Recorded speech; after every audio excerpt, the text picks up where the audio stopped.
நீ என்கிட்ட இதை பத்தி சொல்லவே இல்ல என்று உதட்டை பிதுக்கினாள் எலினா. நான் ஏன் உன்கிட்ட சொல்லணும் என்று எதிர்கேள்வி கேட்டான் சரவணா. என்ன இருந்தாலும் நீ சொல்லிருக்கணும். நீ ஃபீனிக்ஸ் குடும்பத்தோட வாரிசுன்னு என்னோட டார்லிங் ஜாய் சொல்லிதான் எனக்கு தெரியும். அவ உன்னோட அசிஸ்டன்டாமே என்று இழுத்தாள். உனக்கு போதை தலைக்கு ஏறிடுச்சு என்று சரவணன் கூற அவன் மேலே வந்து விழுந்தாள் எலினா. நீ யார வேணாலும் இரு, என்னவா வேணும்னாலும் இரு, ஆனா நீ எப்போது என் கூடயே இரு என்று குளறலாக கூறினாள். அதுதான் என்னால முடியாது என்று முணுமுணுத்தான் சரவணா. அந்த மேனேஜர் சரவணனை கேவலமாய் பார்த்தான். எலினாக்கு ரசனையே இல்லையோ என்று நினைத்தான். ஏய், சீக்கிரம் இங்க இருந்து போ, இல்லனா உனக்கு சாவு இன்னைக்குதான். உனக்கு இங்க வரவே தகுதி இல்ல, ஒழுங்கு மரியாதையா வெளியே போயிடு என்று வீரப்பாய் மிரட்டினான் மேனேஜர். ஆனால் சரவணனின் பார்வையில் அந்த மேனேஜர் ஒரு நொடி அதிர்ந்தான்.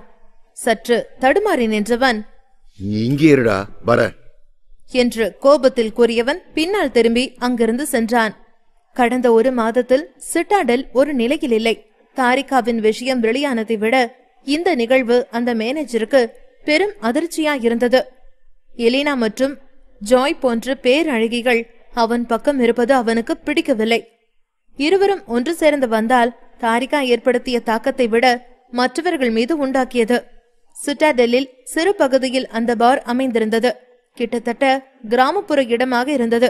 அதனின் சுற்று வட்டாரம் எல்லாமே மலை முகடுகளாக இருக்க அதனின் அடிவாரத்தில் நதிக்கரை அமைந்திருந்தது. அந்த இடத்தில் நிறைய பிரைவேட் வில்லா, கேம்ப் என மக்கள் கூட்டமாய் இருந்தார்கள். தூரத்தில் நிறைய கார்கள் சத்தம் கேட்டது. வா சரவணா, நம்ம போலாம். நீ என் டார்லிங்கையும் கூட்டிட்டு வா, கார்ல ஏத்து என்று அவனின் ஒரு கையை பிடித்து தொங்கியபடியே கூறினாள் எலினா. சரவணா பெருமூச்சு விட்டான். சரவணனிடம் இப்போது எதுவும் இல்லை என்று அவளுக்கு தெரியும். இந்த நேரத்தில் தாம் மட்டும் அயர்லாண்டில் இருந்திருந்தால் நிச்சயம் அவனுக்காக ஏதாவது செய்திருப்போம் என்று நினைத்தாள். இது மட்டும் என் ஊரா இருந்திருந்தா நான் எல்லாமே உனக்கு கொடுத்திருப்பேன், எடுத்துக்கோ, எல்லாம் எடுத்துக்கோ என்று போதையில் கூறிய எலினா அவளின் பேக், செருப்பு என்று அனைத்தையும் அவனிடம் கொடுத்தவள் அவன் மீது சாய்ந்து கொண்டாள். இதுல இது வேறையா? உங்களெல்லாம் கூட சேர்த்துக்கிட்ட பாவத்துக்கு இதுவும் வேணும், இன்னமும் வேணும் என்று நொந்து கொண்டான் சரவணா. அதில் ஜாயும் அவளின் பேக்கை அவனிடம் கொடுத்தாள். நீ தானே சரவணா இன்னமும் கேட்ட என்று அசடு வழிந்தாள். சரவணா இருவரையும் பார்த்தான். தங்கள் நிலையிலேயே இருவரும் இல்லை. ஒரு பக்கம் இருவர் மீது கோபமாய் வந்தது, இன்னொரு பக்கம் இருவர் மீதும் பாவமாய் தோன்றியது. அவன் அவர்களை அழைத்துக் கொண்டு கிளம்ப எத்தனித்தான். என்ன, இங்க இருந்து தப்பிச்சு போகலான்னு பாக்குறியா என்று எள்ளலாக கேட்டான் மேனேஜர். சரவணா, இந்த முட்டை பயில ஏதாவது பண்ண, அப்போல இருந்து ராங்கா வந்து ராங்கா பேசிட்டு இருக்கான் என்று அவனிடம் புகார் செய்தாள் எலினா. ஜாயோ தள்ளாட்டத்துடன் ஏதோ ஒரு பாட்டை முணுமுணுத்தபடியே ஆடிக்கொண்டிருந்தாள். இவர்கள் இருவரையும் ஒன்றாய் இழுத்து செல்வதுதான் அவனுக்கு கடினமான வேலையாக இருக்கும் என நினைத்தான். மேனேஜர் அங்கு கார்கள் வருவதைக் கண்டு எள்ளலாக சரவணனை கேட்டான். அங்கு வந்து கொண்டிருக்கும் ஸ்போர்ட்ஸ் கார் சத்தம் அங்கிருப்பவர்களின் கவனத்தை வெகுவாய் ஈர்த்தது. ஏவண்டாவ அடுத்த ராத்திரியில ரேஸ் விட்டு விளையாடிட்டு இருக்கிறவன், இங்க 2 பேரும் மன கஷ்டத்துல இருக்கிறோம், உங்களுக்கு ரேஸ் கேக்குதோ என்று குமரினாள் எலினா. அதானா, நல்லா கேளு பேபி, நீயும் லவ் ஃபெயிலியர்ல இருக்கிற, நானும் லவ் ஃபெயிலியர்ல இருக்கேன். அங்க எவன்டா அது சந்தோஷமா விளையாடிட்டு இருக்கிறது என்று எலினா தோளில் கை போட்டாள் ஜாய். என் லவ்வ பிரிக்காம இதுங்க ஓயாது போலையே என்று நொந்தான் சரவணா. அந்நேரம் நிறைய விலை உயர்வான கார்கள் அங்கு வந்தது. வாவ், வீடியோல பார்த்ததை விட நேர்ல பார்க்க எல்லாமே செம்மையா இருக்கே. 2 பேரும் செம்ம ஃபிகரா இருக்காங்களே. அவனுக்கு எங்கேயோ மச்சம் இருக்கு, எனக்கு பொறாமையா இருக்கு என அங்கு கூடியிருந்தவர்கள் கமெண்ட் அடித்தார்கள். போதையில பொண்ணுங்க இவ்வளவு அழகா இருப்பாங்கன்னு இவங்கள பார்த்ததுக்கு அப்புறம் தானே தெரியுது. 2 பேர் காலுமே செம்ம கட்டையா இல்ல இருக்கு என்று அங்கிருந்தவர்கள் அவர்களை சூழ்ந்து கொண்டார்கள். ஜாய்க்கு லேசாய் போதை தெளிய ஆரம்பித்தது. கார்களின் எரிச்சல் சத்தத்தில் கொஞ்சம் கொஞ்சம் தெளிய தலையை பிடித்துக் கொண்டாள். சரவணன் மீது சாய்ந்திருப்பதை உணர்ந்து அவனை பார்த்ததில் கடுப்பில் கண்களை சுழற்றினாள். என்னமோ நான் உன்னை இழுத்து வச்சுக்கிட்ட மாதிரி பண்ற, என்று கடுப்படித்தான். உடனே அவன் மீதிருந்து நிமிர்ந்து நின்றாள் ஜாய். அந்நேரம் இன்னும் நிறைய கார்கள் அவர்களை சூழ்ந்தது.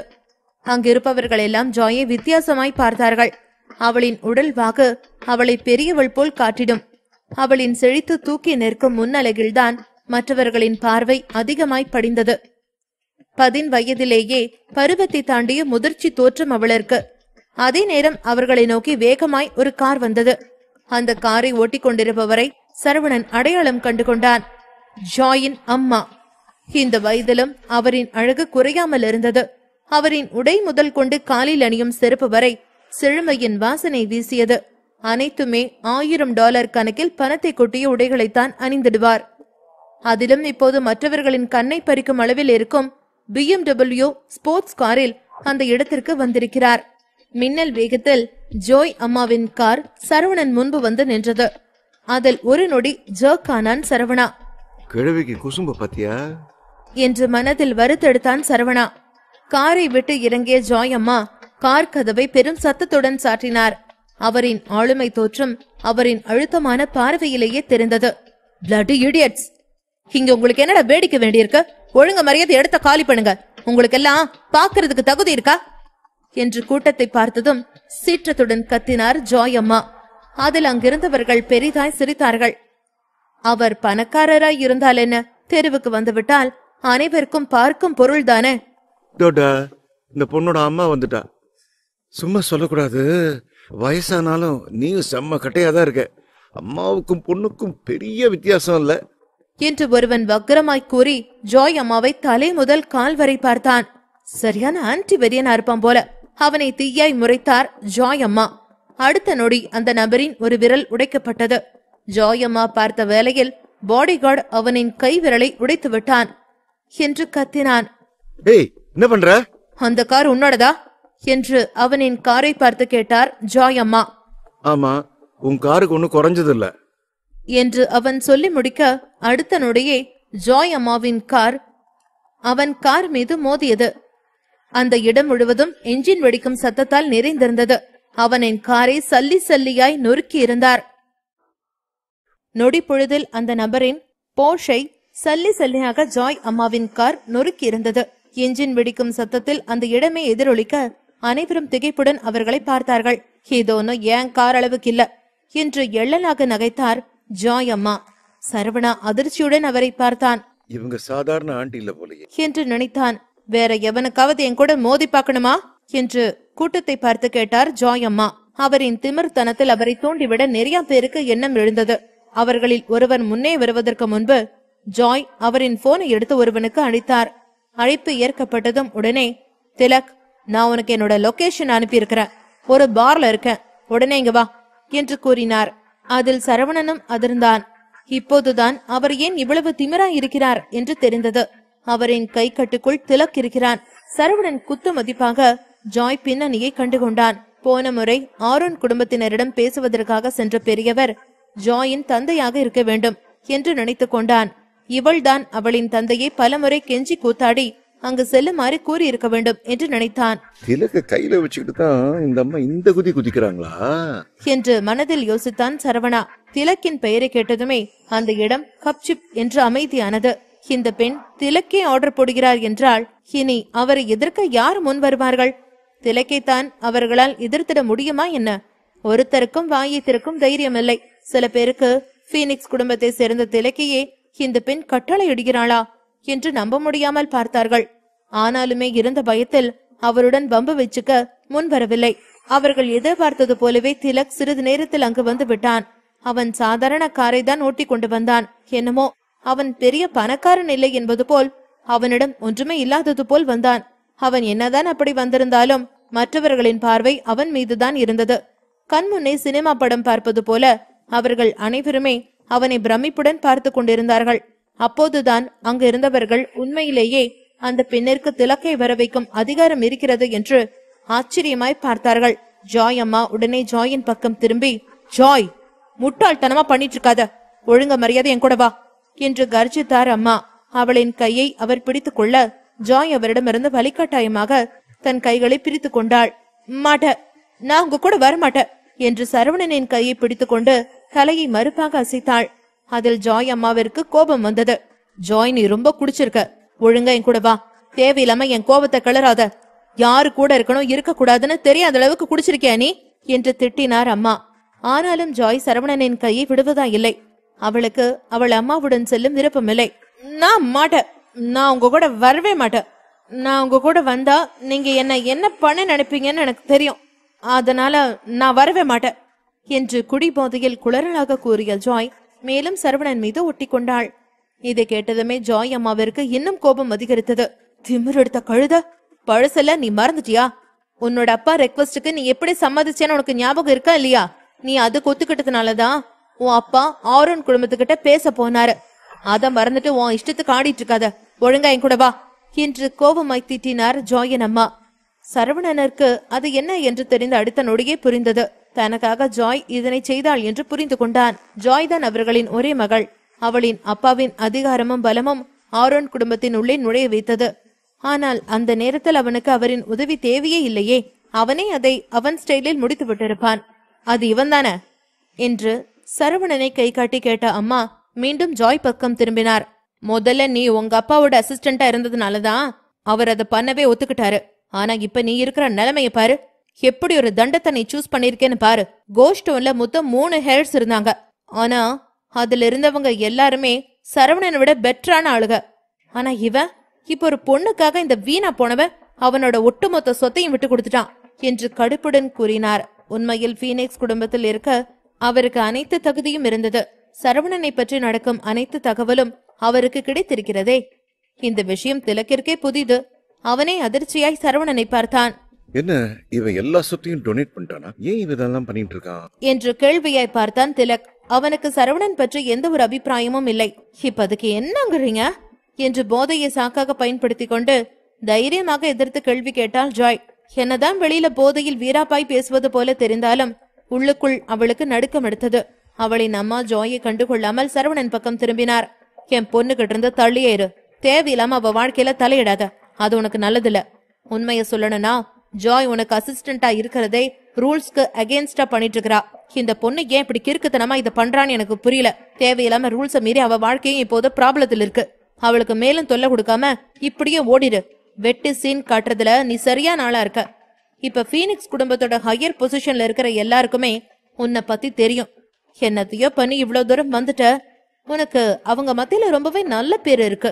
உனக்கான மரியாதையும் இருக்கு. நீ எல்லா சொத்தையும் டொனேட் பண்ணினத நாங்க பார்த்தும் பார்க்காத மாதிரி அதை அப்படியே மன்னிச்சு விட்டுடுறோம். ஒழுங்கா யாரு கண்ணிலையும் படாம ஓடிடு. ஓடி ஒழியாம நீ இருந்தா அப்புறம் பீனிக்ஸ் குடும்பம் உன்கிட்ட ரூடா நடந்துகிட்டதுக்கு வருத்தப்படாத. அந்த நிலைமைய வர வச்சிடாத, அது உனக்கே நல்லதில்ல என்று எச்சரித்தார் ஜாய் அம்மா. இதனை சொல்லி முடித்ததும் உடனே அவர் அமைதியாய் நின்று இருக்கும் திலக் பக்கம் திரும்பினார். இன்னும் எதுக்கு அப்படி என்னன்னு வேடிக்கை பார்த்துட்டு இருக்க? உடனே ஜாயை கூட்டிட்டு வா. நான் உனக்கு இந்த வேலையை கொடுக்கறேன். இந்த மாசம் முழுக்க அவளை யாரும் நெருங்க விடாம பாத்துக்கிறது தான் உன் வேலை என்று கண்டிப்புடன் அவர் கூற ஒரு நொடி அதிர்ந்தான் திலக். அவன் ஜாயை அழைத்து செல்ல ஒரு அடி எடுத்து வைத்தான். உனக்கு அவ்வளவு தைரியம் இருக்கா என்று அழுத்தமாய் முறைப்புடன் கேட்டான் சரவணா. அத்தி, இவன் வேற முறைக்கிறானே. போனா அவாடிப்பான், போகலன்னா இந்த அம்மா திட்டும் என்று மனதில் புலம்பினான் திலக். திலக் அதிர்ச்சியுடன் நின்றான். அவனுக்கு என்ன செய்வதென்று தெரியவில்லை. ஒரு பக்கம் பீனிக்ஸ் குடும்பத்தின் எல்டரின் மனைவி, இன்னொரு பக்கமோ சுப்பீரியர் ரேங்க் அல்டி கார்டு ஹோல்டர் சரவணா. இருவரையும் பகைத்துக் கொள்வது அவனுக்கு நல்லதில்லை. யாரு பக்கம் நிற்பது என்ன செய்வது என்று தெரியாமல் விழிப்பிதுங்கி நின்றான். என்கிட்ட சரசம் பண்றதுக்கே உன் ஆத்தாலும் அப்பனும் உன்னை பெத்து விட்டுருக்காங்களாடா என்று மனதில் புலம்பிய திலக் சரவணனை பார்த்தான். என்ன அப்படியே நின்னுட்ட என்று ஜாயம்மா அதிர்ச்சியுடன் கேட்டார். சரவணன் திலக்கை மிரட்டுவான் என்று எதிர்பார்க்கவில்லை. ஏன், அவனுக்கு தைரியம் இல்லைன்னு நினைச்சியா? திலக், நீ சிட்டாடெல்ல பீனிக்ஸ் குடும்பத்தோட வாரிசு. சரவணனை விட உனக்கான அதிகாரம் அதிகமா இருக்கு. இன்னும் ஏன் நிக்கிற என்று கூறினார். இதை கேட்டதும் சரவணன் திலக்கை நக்கலாக பார்த்தான். ஆமா ஆமா, உனக்கு என்னை விட அதிகாரம் ரொம்ப அதிகமாவே இருக்கு ஏற்ற இறக்கத்துடன் கூறினான். அதில் திலக்கிற்கு வேர்த்து கொட்டியது. ஐயோ, இவங்க வேற சும்மா இல்லாம கோத்து விடுறாங்களே. இவன் சும்மாவே நம்மள விட மாட்டான். இதுல இந்த அம்மா பாயிண்ட் வர எடுத்து கொடுக்குது. ஐயோ என்று புலம்பியவன் சட்டென்று ஒரு முடிவிற்கு வந்தான். என்னதான் பீனிக்ஸ் குடும்பத்தின் எல்டரின் மனைவியாக அவருக்கு நிறைய அதிகாரங்கள் இருந்தாலும் அவர் சாதாரண எல்டரின் மனைவி மட்டும்தான். அப்படியே அவர் தன்னை பற்றி எல்டரிடம் போட்டு கொடுத்தாலும் மிஞ்சி மிஞ்சி போனால் தன் எதிர்கால இன்ஹெரிட்டன்ஸ் மட்டும்தான் பாதிக்கும். அதையும் தாண்டி குல்கர்னி குடும்ப வளர்ச்சியை அவர் தடுப்பார், அவ்வளவே என்று நினைத்தான். ஆனால் சரவணன் பொல்லாதவன். அவன் எந்த நேரத்தில் என்ன செய்வான் என்று தெரியாதல்லவா? அதனால் அவன் பக்கம் சாய நினைத்தான். சரவணனுடன் ஜாய் அம்மாவை ஒப்பிடுகையில் அவனுக்கு அவரை பார்த்தால் பயமில்லை. சரவணனை கண்டால்தான் அவனுக்கு மிரட்டலாக இருந்தது. சரவணனை எதிர்த்தால் நிச்சயம் அவன் எதிர்காலம் என்று ஒன்று இல்லாமல் போகும் என்று அறிந்திருந்தான். சரவணனை சந்திக்கும் முன் திலக் ஒரு வாரிசாக சீக்கிரமே ஜோஸ்டோனில் மிகப்பெரிய ஆளாய் வந்து விடுவோம். பின் விரைவாக ஹோக்ஸியாவிற்கே தாம் தலைமை தாங்கும் விதம் வரும் என கனவு கண்டான். ஆனால் சரவணனை கண்ட அடுத்த நாளிலிருந்தே அவனின் கனவு கோட்டை மொத்தமாய் சரிந்தது. பாறாங்கல்லில் கட்டியிருந்த கோட்டையை புல்டோசர் வைத்து இடித்து விட்டான் சரவணா. திலக் 6 வயதில் வாங்க வேண்டிய ரிட்டையர்மெண்டை இப்போதே வாங்க நினைக்க வைத்து விட்டான் சரவணா. இனி வாரிசாக அவன் வாழ்க்கை நிம்மதியா இருக்காது என வாழ்வின் வேறுபிற்கே அவனை தள்ளிவிட்டான். அதாவது தெளிவாய் சொல்ல வேண்டுமென்றால், ஏண்டா வாரிசாக பிறந்தோம் என்று அவனை நினைக்க வைத்து விட்டான் சரவணா. திடீரென்று நல்லாய் போய்க் கொண்டிருந்த அவனது வாழ்க்கையில் எங்கிருந்தோ முளைந்த சரவணா அவனிடம் இருக்கும் அனைத்து அதிகாரத்தையும் பலத்தையும் மொத்தமாய் தட்டி பறித்து விட்டான். இனி வாரிசாய் அவனை மேலும் முன்னேறாமல் செய்து விட்டான். அவற்றையெல்லாம் யோசித்துக் கொண்டிருந்த திலக்கின் முகம் மாறியது. அவனின் முக மாற்றத்தை கண்டுகொண்டார் ஜாய் அம்மா. திலக், ஜாய் உடனே குல்கர்னி ஃபேமிலி மேன்ஷனுக்கு கூட்டிட்டு போ. உன்னோட ஃபியூச்சர் இன்ஹெரிட்டன்ஸ யாரு முடிவு பண்ணுவாங்கன்னு உனக்கு நல்லாவே தெரியும் என்று அழுத்தத்துடன் கூறினார். திலக்கிற்கு அவர் தம்மால் கிடைக்கக்கூடிய பலன்களை எடுத்துரைத்தார். அதில் சரவணன் திலக்கை அழுத்தமாய் பார்த்தான். ஆஹா, இந்த அம்மா ஆரம்பிச்சதுக்கு என்ன இவன் குறுகுறுன்னு பாக்குறானே, இப்ப எப்படி தப்பிக்கிறது என்று மனதில் தீவிரமாய் யோசித்தான் திலக். என்னால உன்னை வைல்ட் வெஸ்ட் அலையன்ஸுக்கு செகண்ட் பர்சனா ஆக்க முடியும் என்றான் சரவணா. அதில் அவனை ஏற்ற இறக்கத்துடன் பார்த்தார் ஜாய் அம்மா. என்ன உளறா இவன்? ஹோக்ஸியா பார்ட்ல லீடர் ஹையரா இருக்கிறதுக்கும் வைல்ட் வெஸ்ட் அலையன்ஸ் செகண்ட் பர்சனா இருக்கிறதும் ஒன்னா என்ன? முட்டாள், வாய் சவுடால் தான் என்று மனதில் கடுகெடுத்தார். திலக்குக்கும் தெரியும் வைல்ட் வெஸ்ட் அலையன்ஸ் ஒன்றுமில்லாத ஒன்று என. சரவணன் திலக்கிற்கு நல்லது செய்யவில்லை, மாறாக அவனுக்கு வலை விரிக்கிறான். ஏற்கனவே சிக்கி சின்னாபினம் ஆகியவன் இதில் சிக்கி விடுவானா என்ன? ஆத்தி, என்ன இவன் இப்படி இறங்கிட்டான்? திலக்கு சிக்கிறாதரா, சதச்சிருவானுங்க. ஏற்கனவே நீ போதுங்கிற அளவு வாங்கிட்ட என்று தனக்குள்ளே பேசிக் கொண்டவன் நிமிர்ந்து இருவரையும் பார்த்தான். ஜாய் அம்மாவும் சரவணனும் அவனை அழுத்தமாய் பார்த்து கொண்டிருக்க ஒரு நொடி ஜோக் ஆனான். எப்படி இருந்த சிங்கத்தை இப்படி ஆக்கிவிட்டா இந்த சரவணா? இருவரையும் பார்த்து அசட்டு சிரிப்பு சிரித்தான் திலக். நம்ம பேசாம மிஸ் பிராங்க்லினே கேட்போமே, அவங்களே முடிவு பண்ணட்டும். எதுக்கு எனர்ஜி வேஸ்ட் பண்ணி சண்டை போட்டுக்கிட்டு? அமைதி அமைதி, அதுதான் நம்ம சுத்தி இருக்கிறவங்களுக்கும் எனக்கும் நல்லது என்று சமாளித்தான். அதில் லேசாய் ஒரு பக்கமாய் இதழை வளைத்தான் சரவணா. ஜாய் அம்மாவோ அதிர்ந்தார். வந்த கோபத்தில் பளார் என்று திலக்கின் கன்னத்திலேயே அறைந்தார். அதில் அவன் கன்னம் எரிந்தாலும் கன்னத்தை தாங்கியபடியே அவரை அதிர்ச்சியுடன் பார்த்தான் திலக். திலக், போய் இவனை பார்த்தா நீ பயப்படுற? ஒரு பொண்ணை காப்பாத்த முடியாம அவனோட எல்லா சொத்தையும் தாரபத்து கொடுத்துட்டு நிக்கிறான், அவனுக்கு போய் பயப்படுற? ஷீ என்று வெறிப்புடன் கூறினார் ஜாய் அம்மா. திலக் ஒன்றும் பேசாமல் அமைதியாயிருந்தான். இந்த நேரத்தில் அவரை எதிர்த்து ஏதாவது பேசினால் அது தமக்குதான் விளையாக திரும்பும் என்று அமைதி காத்தான். இவனாவது சொத்தை தூக்கி கொடுக்கறதாவது, இவனே ஒரு கஞ்சப்பைய. எனக்கு என்னமோ இவன் பெருசா பிளான் பண்ணிட்டு இருக்கான்னு தோணுது. இத போய் எல்லாரும் சொத்தை கொடுத்துட்டான்னு நம்பிட்டு இருக்கீங்க என்று மனதிலே முணுமுணுத்தான். அவனின் உள்ளுணர்வு சரவணன் இன்னும் எதையும் இழக்காமல் தான் இருக்கிறான் என்று கூறியது. பயலுக்கு கற்பூர புத்தி. ஒரு தடவை பட்டதுக்கே சரவணனை பற்றி நன்றாய் புரிந்து கொண்டான். ஜாய் அம்மா ஒன்றும் சொல்ல முடியாமல் அமைதியாய் இருந்தார். இதில் உடனே ஜாய் அசட்டு சிரிப்பு சிரித்தாள். அப்ப நான் சரவணன் கூட போறேனே, டாடா பாய், போயிட்டு வராதீங்க என்று கையசைத்து சரவணன் கையை கோர்த்து கொண்டாள். சரவணனுக்கு லேசாய் சிரிப்பு வந்தது. ஜாய் எலினாவை தேடிட அவளோ, நீங்க சண்டை போடுங்கப்பா, எனக்கு கால் வலிக்குது என்பது போல் ரோட்டில் அமர்ந்து விட்டாள். குத்த வைத்து அமர்ந்திருப்பவள் அருகே ஜாயும் குத்த வைத்து அமர்ந்து, பேபிமா என்ன பண்றீங்க என்று குளராக கேட்டாள். அந்த அங்கிள் கார் வெடிச்சிருச்சுல, அதான் வேற வெடி இருக்கா, இன்னொரு காரை வெடிக்க வைக்கலான்னு தேடிட்டு இருக்கிறேன் என்று வேறு வெடியை தேடியபடியே கூறினாள் எலினா. நான் சரவணா கிட்ட சொல்லி உனக்கு வேற வாங்கி தரேன், இப்ப நம்ம போலாம். இல்ல அந்த டைனோசர் என அவன் வீட்டுக்கு கூட்டிட்டு போயிடுவான் என்று திலக்கை காட்டி கூறினாள் ஜாய். அச்சோ, வா ஓடிடலாம் என்று எழுந்த எலினா சரவணன் பின் ஒளிந்து கொண்டாள். நான் டைனோசரா? அவன் தான் உண்மையான டைனோசரு என்று கடுக்கெடுத்தான் திலக். எலினா கையை பிடித்துக் கொண்ட ஜாய், வா சுருதி போவோம் என்று முன்னே நடக்க, சரவணன் ஜாய் அம்மாவையும் திலக்கையும் அழுத்தமாய் பார்த்துவிட்டு அவர்கள் பின்னே சென்றான். ஜாய் போதையில் கார் கதவை திறக்க முடியாமல் தள்ளாடி கொண்டே இருந்தாள். லாக் ஆகி இருக்கும் காரை எப்படிடா திறக்க முடியும் என்பது போல் சரவணன் அங்கு வந்தான். அவன் வர சரியாக ஜாய் அவன் மீதே வாந்தி எடுத்தாள். என்று உடனே மூக்கை பொத்தினான் சரவணா. ஜாய் அம்மா கடும் கோபத்தில் இருந்தார். தன் மகள் தாம் சொல்வதை கேட்காமல் அவனுடன் செல்கிறாளே என்று முறைத்துக் கொண்டிருந்தார். சரவணன் மீது ஜாய் வாந்தி எடுக்க முகத்தை சுளித்தான் சரவணா. சாரி சரவணா என்று விக்கலுடன் கூறிய ஜாய் புறங்கையால் தனது வாயை துடைத்துக் கொண்டாள். இன்னும் என்னவெல்லாம் அனுபவிக்க போறனோ என்று மனதில் புலம்பிய சரவணா கார் பின் கதவை திறந்து இருவரையும் உள்ளே தள்ளியவன் காரை உயிர்ப்பித்தான். 15 நிமிடத்தில் ஹோட்டல் வாசலில் காரை நிறுத்தினான். இருவரையும் இறக்கிய சரவணா அவர்களின் கையை கோர்த்து கொண்டு இருவருக்கும் நடுவே அவர்களை இழுத்து சென்றான். ஆனால் ஜாய் ஒரு பக்கம், எலினா ஒரு பக்கம் செல்ல சரவணா பெருமூச்சு விட்டான். மூவரும் காரிடாரில் தள்ளாடி கொண்டே போனார்கள். பாதையில தாவி ஓடுற என்று எலினா பாட்டு பாட துவங்கினாள். சரவணா, நாங்க தானே குடிச்சோம், நீ போதையில இருக்கிற மாதிரி குறுக்கு மறுக்க நடந்துட்டு இருக்கிற, நீ எங்களுக்கு தெரியாம 4-5 ரவுண்டு போனியா என்று ரகசியம் பேசுவது போல் சத்தமாய் கேட்டாள் ஜாய். அங்கு லாபியில் இருந்தவர்கள் எல்லாம் அவனையே மார்க்கமாய் பார்த்தார்கள். சரவணனோ ஒன்றும் சொல்லாமல், பேசுடி பேசு, ஏன் பேச மாட்ட என்பது போல் ஜாயை ஏற இறங்க பார்த்தான். டார்லிங், என்னோட சரவணா போதையில் இல்ல, நாம தான் இருக்கிறோம் என்று சிரித்தாள் எலினா. என்னோட சரவணா என்று எலினா கூறியதில் ஜாய்க்கு லேசாக புசுபுசுவென வந்தது. அதென்ன உன்னோட சரவணா? அவன் எனக்கும் தான் சரவணா, எனக்காக அவன் என்ன பேரையா மாத்தி இருக்கிறான் என்று வீம்புக்கு கேட்டாள் ஜாய். ஆட ஆமால, அவன் எல்லாருக்கும் சரவணா தானே என்று புத்திசாலி போல் கூறினாள் எலினா. 2 பைத்தியத்தை வச்சுக்கிட்டு என்னால சமாளிக்கவே முடியலையே என்று புலம்பியபடியே இருவரையும் ஒரே ரூமில் மெத்தைகள் தள்ளிவிட்டான் சரவணா.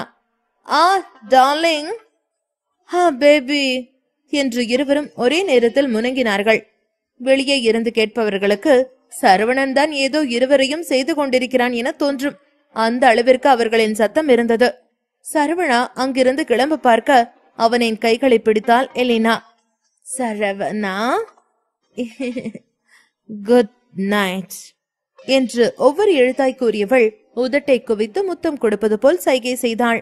அதில் அவள் வாயிலேயே உள்ளங்கையை வைத்து அழுத்திய சரவணா அவளை மெத்தையில் தள்ளிவிட்டான். 2 பேரும் பிரச்சனை பண்ணாம தூங்குங்க என்று கூறி அங்கிருந்து எதிரே இருக்கும் அவனது அறைக்கு சென்றான். அவன் அறைக்கு வந்ததுமே அவனின் போனை பார்த்தான். இன்னும் அபிநயா பற்றி எந்த ஒரு தகவலும் அவனுக்கு கிடைக்கவில்லை. சரவணா அவனாகவே முன்வந்து அந்த நபருக்கு மெசேஜ் அனுப்பினான். நீ சொன்னதெல்லாம் நான் பண்ணிட்டேன், அபிநயா எங்க என்று அனுப்பியிருந்தான். ஆனால் எதிர்பக்கத்திலிருந்து அவனுக்கு எந்த ஒரு மெசேஜும் வரவில்லை. அவனுக்கு ஆத்திரம்தான் அதிகரித்தது.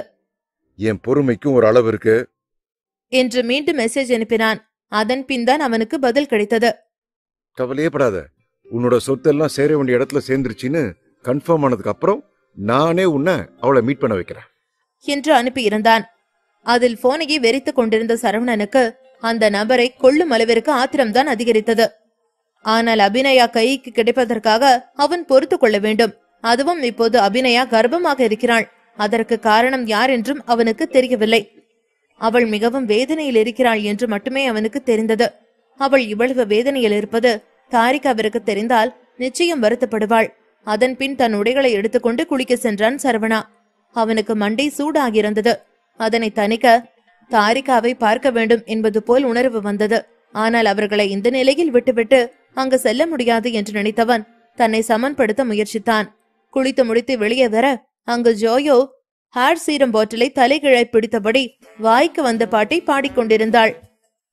என்ன பண்ற என்று சற்று அதிர்வுடனே கேட்டான் சரவணா.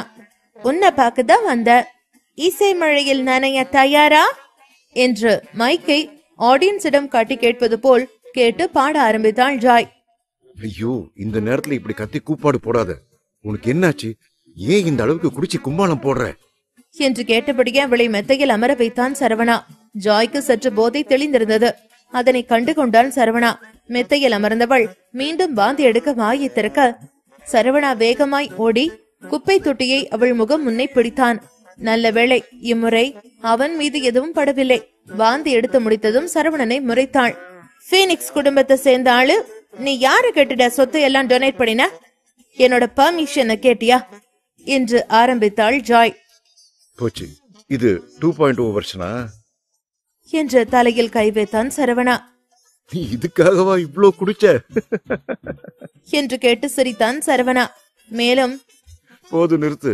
பீனிக்ஸ் குடும்பத்தை அசிஸ்டண்டா இருக்கிறது உன்னோட பார்ட் டைம் ஜாப், அப்படிதானே? உன் அம்மா திலக்குக்கு ஆர்டர் போட்ட விதத்துல உன் ஃபேமிலி பத்தி கொஞ்சம் புரிஞ்சிருச்சு என்றான். ஜாய்க்கு இதை பற்றி கேட்டதும் இன்னும் கோபம்தான் அதிகரித்தது. அவளை கோபப்பட வைத்தது அவன் சொத்துக்களை கொடுத்ததுதான். அந்த பொண்ணு அபிநயாக்காக நீ இதெல்லாம் பண்ணினியா என கேட்டவளுக்கு லேசாய் பொறாமையாக இருந்தது. ஒரு வகையில அப்படிதான். அவளை எப்படியாவது கண்டுபிடிச்சு தாரிகா கிட்ட சேர்க்கணும். அவங்க பிரியறதுக்கு ஒரு வகையில நானும் காரணம். அபிநயா மத்த விஷயத்தை தாண்டி தாரிகாவுக்கு நல்ல ஃப்ரெண்டு, அதான் என்று கூறினான் சரவணா. ஜாய் ஒன்றும் சொல்லாமல் அமைதியாயிருந்தாள். தாரிகாக்காக இவ்ளோ பண்றான், எலினா மேல ரெஸ்பான்சிபிலிட்டி இருக்குன்னு அவளையும் நல்லா ட்ரீட் பண்றான், என் மேலையும் இவ்ளோ அக்கறை காட்டுவானா என்று மனதில் யோசித்தாள். என்று கேட்டான். அவ அம்மா வந்து அவளை கூட்டிட்டு போயிட்டாங்க. சௌத்ரி குடும்பம் அவளை பார்க்கணும்னு சொன்னாங்க. எலினாக்கு போறதுக்கு விருப்பம் இல்ல. ஆனா அவ அம்மா, உன்கிட்ட இப்போ ஒரு பைசா இல்ல, நீ பொழைக்கிறதே கஷ்டம், இதுல உன்னை எப்படி அவன் பாத்துப்பான்னு சொல்லி அவ வரலைன்னா அவளை அடிப்பேன்னு மிரட்டி இழுத்துட்டு போயிட்டாங்க. அதில் பெருமூச்சு விட்டான் சரவணா. சாரா மட்டும் திருந்தவே மாட்டாரா என்று தோன்றியது அவனுக்கு. எலினா குடும்பத்தினர் அவனிடம் பணம் இருப்பதை பற்றித்தான் யோசிக்கிறார்கள். ஆனால் தாரிகா குடும்பத்தில் அவனிடம் ஒன்றும் இல்லை என தெரிந்த போது கூட லக்ஷ்மி அவனை நல்ல விதமாய் தான் நடத்தினார். சரவணா, எனக்கு உன்னை பிடிக்கும்னு சொன்னா என்ன பண்ணுவ என்று குளறலாக கேட்டாள் ஜாய். அதில் ஒரு நொடி அதிர்ந்தான் சரவணா. பால் குடிக்கிற வயசுல பீர் குடிச்சா இப்படிதான் கண்டத பேசுவ, போய் தூங்கு என்று அவளை எழுப்பி விட்டான் சரவணா. அதில் மனம் சுணங்கினாலும் சிறு சிரிப்புடன் எழுந்து யோசனையுடனே வெளியே நடந்தாள். ஆனால் அவள் கொட்டி வைத்திருந்த ஹேர் சிரமல் தெரியாமல் கால் வைத்திட வழுக்கி பொத்தென்று விழுந்தாள் ஜாய். ஐயோ அம்மா, இடுப்பு போச்சே என்று பெருங்குரலில் அலறினாள் ஜாய். ஜாய் ஆ என்று அலறிக்கொண்டு கீழே விழுந்தாள். ஜாய் சட்டென்று கீழே விழுந்ததை பார்த்த சரவணன் வேகமாக அவள் அருகில் ஓடி சென்றான். பின்பு, ஜாய் என்னாச்சு என்று கேட்டான். ஜாயோ அந்த குடிபோதையிலும் தனது இடுப்பில் கை வைத்து சொன்னாள், இடுப்பு சுளுக்கிடுச்சு என்று. அதை கேட்ட சரவணன் சிரித்துக் கொண்டே சொன்னான், உனக்கு எதுக்கு தேவையில்லாத வேலை? குச்சி மிட்டாயும் குருவி ரொட்டியும் வாங்கி சாப்பிடுற வயசுல இப்படி எல்லாம் பண்ணிட்டு இருந்தா இப்படித்தான் ஆகும் என்று சொன்னான். அவன் அப்படி சொன்னதும் ஜாய் அவனை பார்த்து முறைத்தாள். அதெல்லாம் அப்புறம் பேசிக்கலாம், பிளீஸ் ஹெல்ப் பண்ண, எனக்கு ரொம்ப வலிக்குது என்று சொன்னாள். உடனே சரவணன் மறுபடியும் அவளை பார்த்து சிரித்துக் கொண்டே சொன்னான், ஓகே ஓகே ஹெல்ப் பண்றேன் என்று சொல்லிவிட்டு மெதுவாக அவளை பிடித்து அப்படியே தூக்கினான். தரையில் கிடந்தவள் சரவணன் தூக்கியதுமே சட்டென்று அவனது கழுத்தை கட்டிக்கொண்டு அவனை பார்த்து மறுபடியும் புன்னகைத்தாள். உடனே சரவணன், இப்பதான் வலிக்குதுன்னு சொன்னேன், அப்புறம் இப்படி சிரிச்சுக்கிட்டு இருக்க? என்கிட்ட ஏதாவது நடிக்கிறியா? நீ மட்டும் நடிச்ச உன்னை அப்படியே இங்கிருந்து கீழே போட்டுருவேன். அதுக்கப்புறம் லைஃப் லாங் உன்னால நடக்கவே முடியாது, பாத்துக்கோ என்று சொன்னான். உடனே ஜாய் சட்டென்று அவளது முகத்தை மாற்றிக்கொண்டு சொன்னாள், ஐயோ அம்மா, வலிக்குதே, என்னால தாங்க முடியலையே என்று கத்தினாள். சிறு பிள்ளைத்தனமான அவளது செயலை பார்க்கையில் அவ்வளவு நேரம் அவனுக்கு அவள் மீது இருந்த சிறு கோபம் கூட காணாமல் போனது. பின்பு, உன் மேல என்னால கோபப்படவும் முடியல, உன்னை என்ன பண்றதுன்னு தெரியல போ என்று சொல்லிவிட்டு அங்கிருந்த படுக்கையில் மெதுவாக அவளை படுக்க வைத்தான். படுக்கையில் போட்டதுமே ஜாய் மறுபடியும் ஆ என்று அலற ஆரம்பித்தாள். ஜாய் அப்படி அலர்வதை சரவணன் பார்த்தான். பின்பு, ஏய் திம்சு கட்ட, என்கிட்ட ஏதாவது நாடகம் நடத்துறியா என்று கேட்டான். உடனே ஜாய், அச்சோ சரவணா பிளீஸ், நான் சொல்றத நம்பு, நிஜமாவே எனக்கு ரொம்ப வலிக்குது, நீ நம்பலேனா வேணும்னா நீயே பாத்துக்குவேன் என்று சொன்னவள் சட்டென்ற அவளது மேலாடையை தூக்கி காட்டினாள். ஜாய் அவளது மேலாடையை தூக்கவும் சரவணன் வேகமாக அவனது முகத்தை வேறு பக்கம் திருப்பிக் கொண்டான். பின்பு, ஓய் ஓய், என்ன பண்ற? டாப்ஸ கீழே இழுத்து விடு என்று சொன்னான். உடனே ஜாய் சிரித்துக் கொண்டு, நீ ரொம்ப நல்லவன்தான், நான் ஒத்துக்கிறேன். அதுக்காக இவ்ளோ சீன் போடாத. நிஜமாவே எனக்கு சுளுக்கு பிடிச்சுக்குச்சு. நீ நம்ப மாட்டேங்கிறல, அதனாலதான் பார்க்க சொல்றேன், பாரு என்று சொன்னாள். உடனே சரவணன், என்னால எல்லாம் எதுவும் பண்ண முடியாது. வெயிட் பண்ணு, நான் வேணா டாக்டருக்கு போன் பண்ணி இப்பவே வர சொல்றேன் என்று சொன்னான். உடனே ஜாய், எனக்கு ரொம்ப வலிக்குதுன்னு சொல்ற, நம்ப மாட்டேங்கிறல. டைம் பாரு, இந்த நேரத்துக்கு எந்த டாக்டர் இங்க வருவாரு?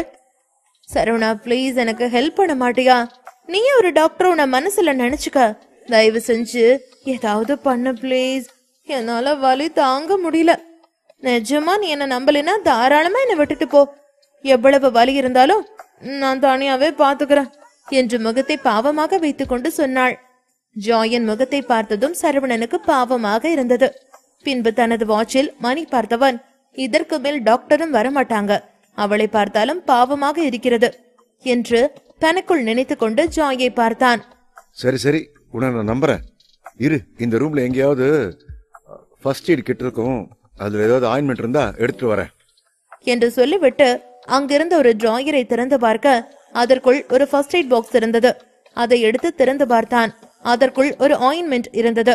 அதை பார்த்து சிரித்துக் கொண்டு, ஜாய் நீ லக்கி தான், ஆயின்மெண்ட் கிடைச்சிருச்சு, வெயிட் பண்ணு என்று சொல்லிவிட்டு வேகமாக அந்த ஆயின்மெண்டை எடுத்துக்கொண்டு ஜாயின் அருகில் சென்றான். சரவணன் ஆயின்மெண்டுடன் வருவதை பார்த்த ஜாய் வேகமாக தனது மேலாடையை மேலே தூக்கிவிட்டு அவனை பார்த்து விஷமமாக புன்னகைத்துக் கொண்டிருந்தாள். அவளுக்கு சரியானால் போதும் என்று நினைத்துக் கொண்டவன் ஜாயின் முகத்தை நிமிர்ந்து பார்க்காமல் வந்தான். பின்பு, இங்க பாரு, உனக்கு அடிபட்டு இருக்கு, நான் ஜஸ்ட் ஆயின்மெண்ட் அப்ளை பண்ண போறேன், அவ்வளவுதான். அதை தாண்டி ஏதாவது உன் மனசுக்குள்ள கற்பனை பண்ணிட்டு என்கிட்ட ஓவரா அட்வான்டேஜ் எடுத்துக்கணும்னு நினைச்ச, அவ்வளவுதான், பாத்துக்கோ என்று சொன்னான். உடனே ஜாய் சிரித்துக் கொண்டு, அதெல்லாம் நான் ஏதோ எடுத்துக்க மாட்டேன், பிளீஸ் நீ ஆயின்மெண்ட் அப்ளை பண்ண என்று மறுபடியும் முகத்தை பாவமாக வைத்துக் கொண்டு சொன்னாள். ஓகே என்று சொல்லிவிட்டு அவளுக்கு மிக அருகில் சென்றவன் அவளது எடையை பார்த்தான்.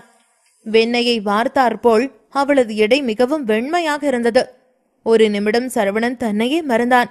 அப்போது ஏனோ அந்த எடையை பார்த்ததும் சரவணனுக்கு ஒரு நிமிடம் தாரிகாவின் முகம் வந்து போனது. யார் யாரோ என்ன லவ் பண்றேன்னு சொல்றாங்க, யார் யாரோ என் கூட டைம் ஸ்பெண்ட் பண்ணணும்னு நினைக்கிறாங்க. ஆனா யார் என் கூட பேசணும், யார் என் கூட ரொமான்ஸ் பண்ணணும்னு ஏங்கி தவிக்கிறனோ அவ மட்டும் என்ன காக்க வைக்கிறா. சரவணா, இது என்னடா கொடுமை என்று தனக்குள் நினைத்து கொண்டவன் தனது மனநிலையை ஒருமுகப்படுத்தினான். பின்பு அவன் கையில் இருந்த ஆயின்மெண்டை எடுத்து அவளது இடையில் மெதுவாக அப்ளை செய்தான். அவளது இடை இலவம் பஞ்சை போல் மிகவும் சாஃப்டாக இருந்தது. ஏற்கனவே குடிபோதையில் இருந்த ஜாய்க்கு சரவணனின் கைகள் பட்டதும் உடலெங்கும் மின்சாரம் தாக்கியது போல் இருந்தது. அவளுக்கு அது ஒரு வகையான இன்ப வேதனையை கொடுக்க அந்த வலியிலும் ஆ என்று ஏதோ ஒரு வித்தியாசமான ஹம்மிங் சவுண்டை எழுப்பத் தொடங்கினாள். அவளிடம் இருந்து வந்த அந்த சத்தத்தை கேட்ட சரவணன் பின்பு, பைத்தியம் என்ன பண்ணிட்டு இருக்க? இந்த சத்தத்தை யாராவது வெளியில இருந்து கேட்டா உள்ளே ஏதாவது தப்பா நடக்குதுன்னு நினைச்சிட்டு போறாங்க. தயவு செஞ்சு உன் வாயை கொஞ்சம் மூடு என்று சொன்னான். அவன் சொல்லிய எதையும் காதில் வாங்காத ஜாயோ மறுபடியும் அதே ஹம்மிங் சவுண்டை எழுப்பிக் கொண்டிருந்தாள். கடவுளே, இந்த பொண்ணுங்க 2 பேரையும் காப்பாத்தணும்னு போய் இப்படி நான் மாட்டிக்கிட்டேனே. இவ பண்ற வேலை கண்டிப்பா எனக்கும் தாரிகாவுக்கும் கல்யாணம் ஆகாமலேயே டைவர்ஸ் வாங்கி கொடுத்துருவா போலயே என்று மறுபடியும் தனக்குள் நினைத்து நொந்து கொண்டான். பின்பு, தயவு செஞ்சு வாயை மூடு என்று சொன்னான். ஜாய் சரவணனிடம் போராடி கொண்டிருந்த அதே நேரம் அந்த ஹோட்டலின் கீழ்த்தளத்தில் சாராவுடன் எலினா வாக்குவாதம் பண்ணி கொண்டிருந்தாள். அம்மா, தயவு செஞ்சு என் காயை விடுங்க. ஜாய் நிறைய குடிச்சிருக்கிறா, இப்ப அவ பக்கத்துல நான் இருக்கணும் என்று சொன்னாள். எலினா, நான் சொல்றது உனக்கு புரியுதா? சௌத்ரி ஃபேமிலி நம்மளை இன்வைட் பண்ணிருக்காங்க, அவங்க நம்மளுக்காக வெயிட் பண்ணிட்டு இருப்பாங்க, நீ இப்பவே என் கூட வந்தே ஆகணும் என்று சொன்னார். அம்மா, நீங்க என்ன சொன்னாலும் சரி, நான் கேட்க மாட்டேன். இப்ப நான் ஜாய் கூட இருந்தே ஆகணும் என்று சொன்னவள் தனது தாயிடமிருந்து அவளது கையை பறித்து கொண்டு வேகமாக அவளது அறையை நோக்கி சென்றாள். எலினா, அம்மா சொல்றது கேளு, தயவு செஞ்சு எங்கூட வா என்று சாரா கூப்பிட்டார். மம்மி, எப்பதான் நீங்க திருந்த போறீங்க?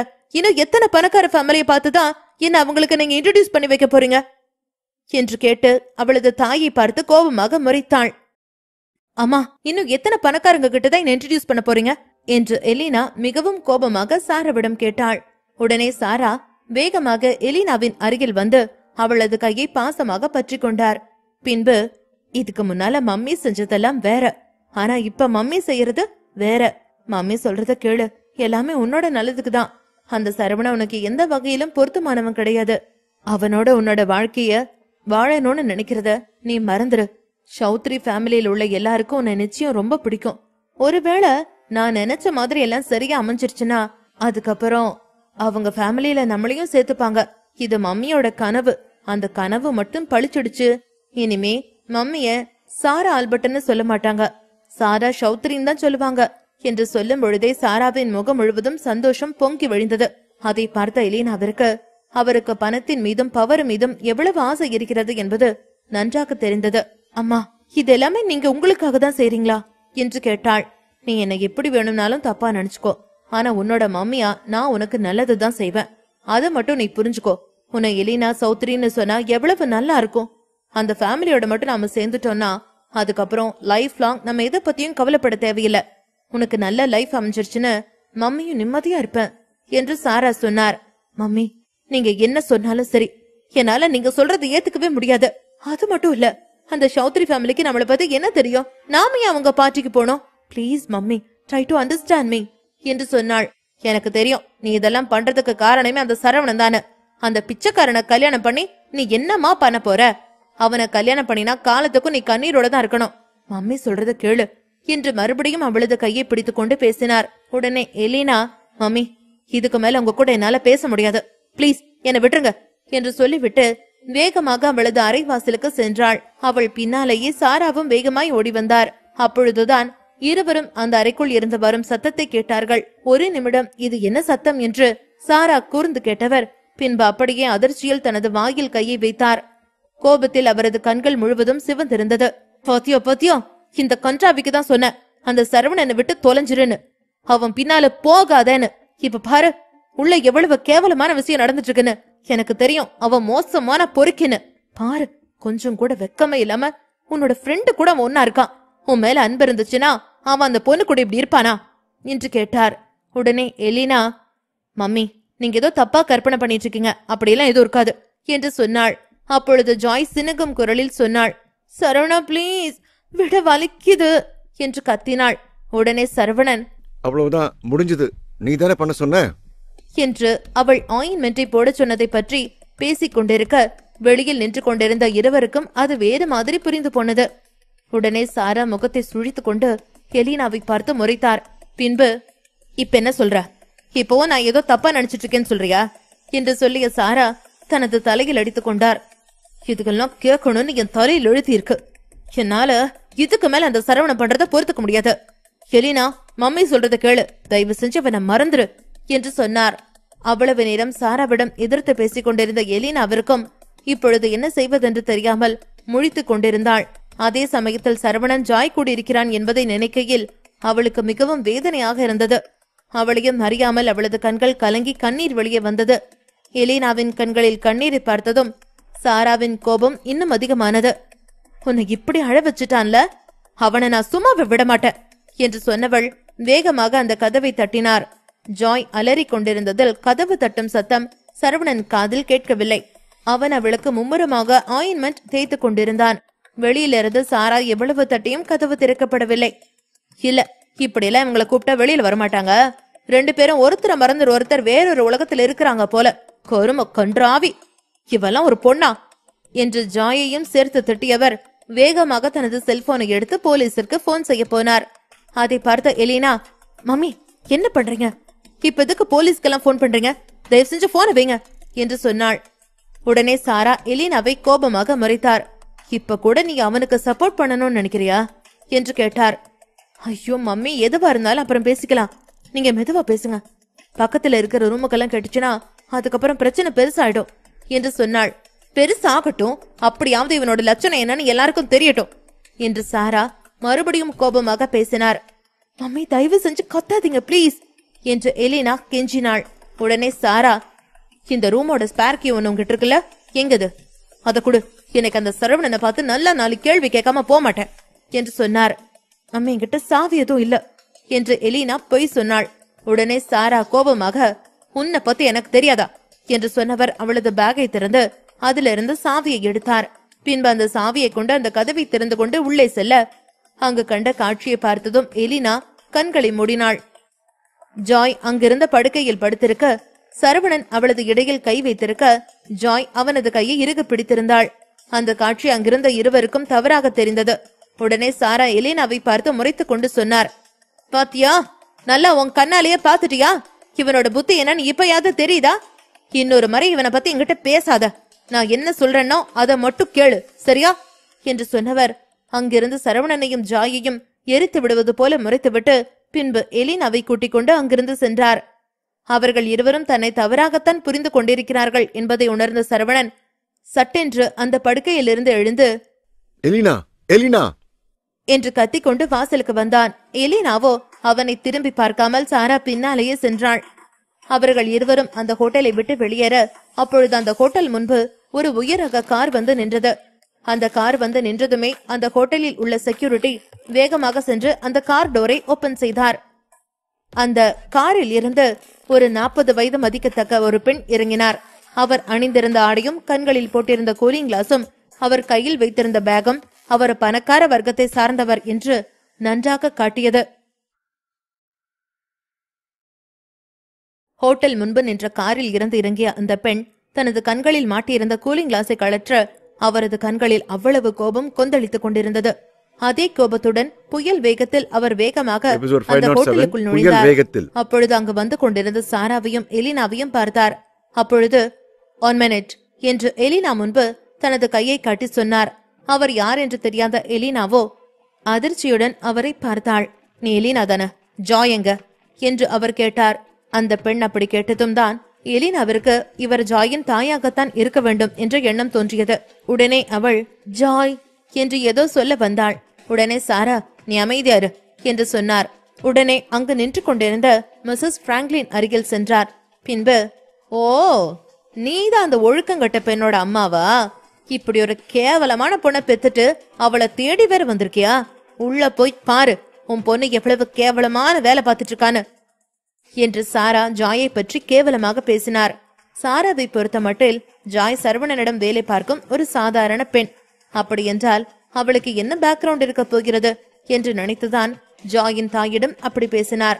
சாரா பேசி முடித்த அடுத்த நொடியே சாராவின் கையை பிடித்து ஓங்கி ஒரு முறுக்கு முறுக்கியதில் சாரா அப்படியே தரையில் விழுந்தார். எலினாவிடம் நடந்த உண்மையை சொல்ல வேண்டும் என்று அவள் பின்னாலேயே ஓடி வந்த சரவணன் அங்கு நடந்த நிகழ்வை பார்த்து அப்படியே அதிர்ந்து நின்றான். தரையில் கிடந்த சாராவை மிஸ்ஸஸ் பிராங்க்லின் பார்த்தார். உனக்கு எவ்வளவு தைரியம் இருந்தா என் முன்னால கையை நீட்டி பேசுவ என்று சொன்னார்.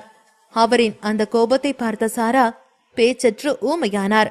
உண்மையில் சாராவிடம் இருக்கும் பணத்தை விட 100 மடங்கு பணம் அவரிடம் இருந்தது. சாரா போன்ற ஆட்கள் அவர் அருகில் வரக்கூட தகுதி இல்லாதவர்கள். அந்த அளவுக்கு மிஸ்ஸஸ் பிராங்க்லினிடமும் பணமும் பவரும் இருந்தது. நேற்று வரை அவனை சுற்றியிருந்த பெண்களில் எலினா தான் பணக்காரி என்று நினைத்திருந்த சரவணனுக்கு சற்று முன்பு அவன் கண் முன்பு நடந்த அந்த நிகழ்வு பேரதிர்ச்சியை கொடுத்தது. உண்மையில் தன்னை சுற்றி இருந்த பெண்களிலேயே அதிக பணமும் பவரும் கொண்டவள் ஜாய் என்று அப்பொழுதுதான் அவன் புரிந்து கொண்டான். மிஸ்ஸஸ் பிராங்க்லின் கத்திய கத்தில் அதிர்ந்து போன சாரா அப்படியே உறைந்து உட்கார்ந்திருக்க மறுபடியும் அவரை பார்த்து மிஸ்ஸஸ் பிராங்க்லின் கையை ஓங்கினார். உன்ன மாதிரி ஆளுங்க கூட நின்னு கூட நான் பேச மாட்டேன். உன்னை என் பக்கத்துல விட்டதுக்கு காரணம் உன் பொண்ணு என் பொண்ணோட ஃப்ரெண்டுங்கிற ஒரே காரணத்தினாலதான். இன்னொரு முறை என்கிட்ட இப்படி கையை நெட்டி பேசினாலோ இல்ல என்கிட்டயே என் பொண்ணை பத்தி தப்பா பேசுறதோ நடந்துச்சு, அதுக்கப்புறம் என்ன செய்வேன் எனக்கே தெரியாது என்று சொல்லிவிட்டு மறுபடியும் தனது கூலரை கண்களில் மாட்டிக்கொண்டு அவர்களை கடந்து சென்றார். அவர்களிடம் பேசிவிட்டு வேகமாக நடந்து வந்து கொண்டிருந்த ஜாயின் தாய் அங்கு சரவணனை பார்த்ததும் 1 நிமிடம் நின்று அவனை பார்த்தார். சரவணன் அவரை பார்த்தான். பின்பு, ஹலோ மிஸ்ஸஸ் பிராங்க்லின் என்று தனது தலையை சற்று தாழ்த்தியபடி சொன்னான். அதை எதையும் ஜாயின் தாய் காதில் வாங்கவில்லை. ஜாயங்க என்று கோபம் குறையாமல் கேட்டார். அவர் ரூம்ல இருக்கா என்று சரவணன் சொல்லி முடிக்கும் முன்பு அவனை கடந்து சென்று கொண்டிருந்தார். அவர் இப்படி இக்னோர் செய்து போனது சரவணனுக்கு தனது ஈகோவை சீண்டியது போல இருந்தது. கிழவி எந்த வயசுலயும் ஆணவத்தோட நடந்த போது இல்ல, இங்க பாருங்க, நீங்க நினைக்கிற மாதிரி எதுவும் இல்ல. இவருக்கும் ஜாய்க்கு சம்பந்தமே இல்லாம இருக்குமா? நிச்சயமா இவர்தான் ஜாயோட அம்மாவா என்று தனக்குள் நினைத்துக் கொண்டு அவர் பின்னாலேயே அவனும் சென்றான். சரவணன் அந்த அறையிலிருந்து வெளியேறியதும் ஜாய் மெதுவாக எழுந்து நிற்க, அப்பொழுது அவளுக்கு இருந்த மயக்கத்திற்கும் குடித்திருந்த விஸ்கிக்கும் குமட்டி கொண்டு வர அப்படியே அங்க தரையில் வாமிட் எடுத்தாள். அவளது டிரெஸ் முழுவதும் வாமிட் ஆகியது. அச்சோ, இதுவரை வாமிட் ஆயிடுச்சு, இப்ப என்ன பண்றது? இந்த ஸ்மெல்ல என்னால தாங்கிக்க முடியல. சரவணா வந்தானா அவ்வளவுதான், இங்கிருந்து ஓடியே போயிடுவான் என்று சொல்லிக்கொண்டே அங்கிருந்த பாத்திங் டவலை எடுத்துக்கொண்டு பாத்ரூமிற்குள் சென்றாள். பாத்ரூம் சென்றவள் தாழ்பால் போடக்கூட நிதானம் இல்லாமல் குளித்து விட்டு தனது உடலில் டவலை சுற்றி கொண்டிருக்க, அப்பொழுது கரெக்டாக ஜாயின் தாய் உள்ளே நுழைந்தார். ஜாயை பாத்திங் டவலுடன் பார்த்ததுமே அவருக்கு கோபம் இன்னும் அதிகமானது. ஏ அப்படின்னா நான் கேள்விப்பட்டது உண்மைதானா? நீ இவங்க கூட ஒன்னா இருந்தியா என்று கேட்டவர் வேகமாக அங்கு நின்று கொண்டிருந்த சரவணனை பார்த்தார். இங்க பாரு, என் பொண்ணை என்னடா பண்ண? நீ யார வேணும்னாலும் இரு, எத்தனை பொண்ணுங்க கூட வேணும்னாலும் இரு, ஆனா ஜாய் கூட மட்டும் இருக்கணும்னு நினைச்ச நீ அவ்வளவுதான் என்று சரவணனை மிரட்டுவது போல் பேசினார். அவரும் தன்னை தப்பாகத்தான் புரிந்து கொண்டிருக்கிறார் என்பதை உணர்ந்த சரவணன் வேகமாக அவரிடம் சொன்னான். என்று அவன் சொல்லி முடிப்பதற்குள் வேகமாக அங்கே வந்த ஜாய் அவனை இழுத்துக்கொண்டு குளியல் அறைக்குள் சென்றாள். உடம்பில் டவலுடன் சரவணனை அப்படி குளியல் அறைக்குள் இழுத்து சென்றதை பார்த்த ஜாயின் தாய் அதிர்ந்தார். ஜாய், இதெல்லாம் நல்லா இல்ல, நீ பண்றது தப்பு. பெத்த அம்மா கண்ணு முன்னால நீ என்ன பண்ணிட்டு இருக்க என்று கத்தினார். பாத்ரூமிற்குள் சென்ற சரவணன் ஜாயை பார்த்து முறைத்து கொண்டு சொன்னான். இங்க பாரு, அந்த பார் மேனேஜர் கிட்ட இருந்து உன்னை காப்பாத்தின பாவத்துக்கு என்ன என்ன பண்ணணுமோ அதை பண்ணிட்டேன். இன்னும் என்ன பண்ண போற? இப்ப எதுக்கு தேவையில்லாம என்ன உள்ள இழுத்துக்கிட்டு வந்த? சும்மாவே நம்ம ரெண்டு பேரையும் எல்லாரும் தப்பா பேசிட்டு இருக்காங்க, இதுல இது வேறையா என்று சொன்னான். உடனே ஜாய் தனது குட்டி கண்களை உருட்டி கொண்டு பேசினாள். இங்க பாரு, நமக்குள்ள ஏதோ நடக்கலைன்னா உனக்கும் எனக்கும் மட்டும்தான் தெரியும். இப்ப நான் சொல்றதுக்கு நீ ஒத்துக்கிட்டனா நானே தாரிகா கிட்ட அப்படியெல்லாம் எதுவும் நடக்கலைன்னா உண்மைய சொல்வேன். ஒருவேளை நீ மட்டும் அதுக்கு ஒத்துக்கல, இவங்க எல்லாரும் சொல்ற மாதிரி ஆமா நானும் சரவணனும் ஒன்னா இருந்தோன்னு சொல்லுவேன். எப்படி வசதி என்று கேட்டாள். உடனே சரவணன், ஜாய், நீ தெரிஞ்சுதான் பேசுறியா? நீ தப்பு பண்ற. உனக்குன்னு ஃபியூச்சர் இருக்கு, தேவையில்லாம இந்த விஷயத்துல விளையாடாத என்று சொன்னான். அத பத்தியெல்லாம் எனக்கு எந்த கவலையும் இல்ல. ஆனா நான் இந்த குடும்பத்தில இருந்து தப்பிக்கணும், முக்கியமா எங்க அம்மா கிட்ட இருந்து தப்பிக்கணும். என்னால அந்த குடும்பத்துக்கு போய் மோகித்தோட இடத்தை ஃபுல்ஃபில் பண்ண முடியாது. அவங்க என்ன தேடி வந்தது அதுக்காக தானே. என்னால ஒரு நாள் அப்படி செய்ய முடியாது என்று சொன்னாள். அதுக்காக நீ நம்ம ரெண்டு பேருக்கும் ரிலேஷன்ஷிப் இருக்குன்னு எல்லார்ட்டையும் சொல்ல போறியா? இது எல்லாருக்கும் பிரச்சனை ஏற்படுத்தும், உனக்கு புரியுதா இல்லையா என்று கேட்டான். உடனே ஜாய் அவனது கையை பிடித்துக் கொண்டு சொன்னாள். இங்க பாரு சரவணா, பிளீஸ், உனக்கு நான் எப்பவும் ஹெல்ப்ஃபுல்லா இருப்பேன். உனக்கு எந்த ஒரு தொந்தரவும் கொடுக்க மாட்டேன். தயவு செஞ்சு இந்த ஒரே ஒரு முறை மட்டும் என்னை என் குடும்பத்தில இருந்து காப்பாத்து. எங்க மம்மி எது சொன்னாலும் நீ ரியாக்ட் பண்ணாம அமைதியாரு, எனக்கு அது போதும் என்று சொன்னாள். சரவணனோ அதற்கு என்ன செய்வது என்று தெரியாமல் அமைதியாக நின்றான்.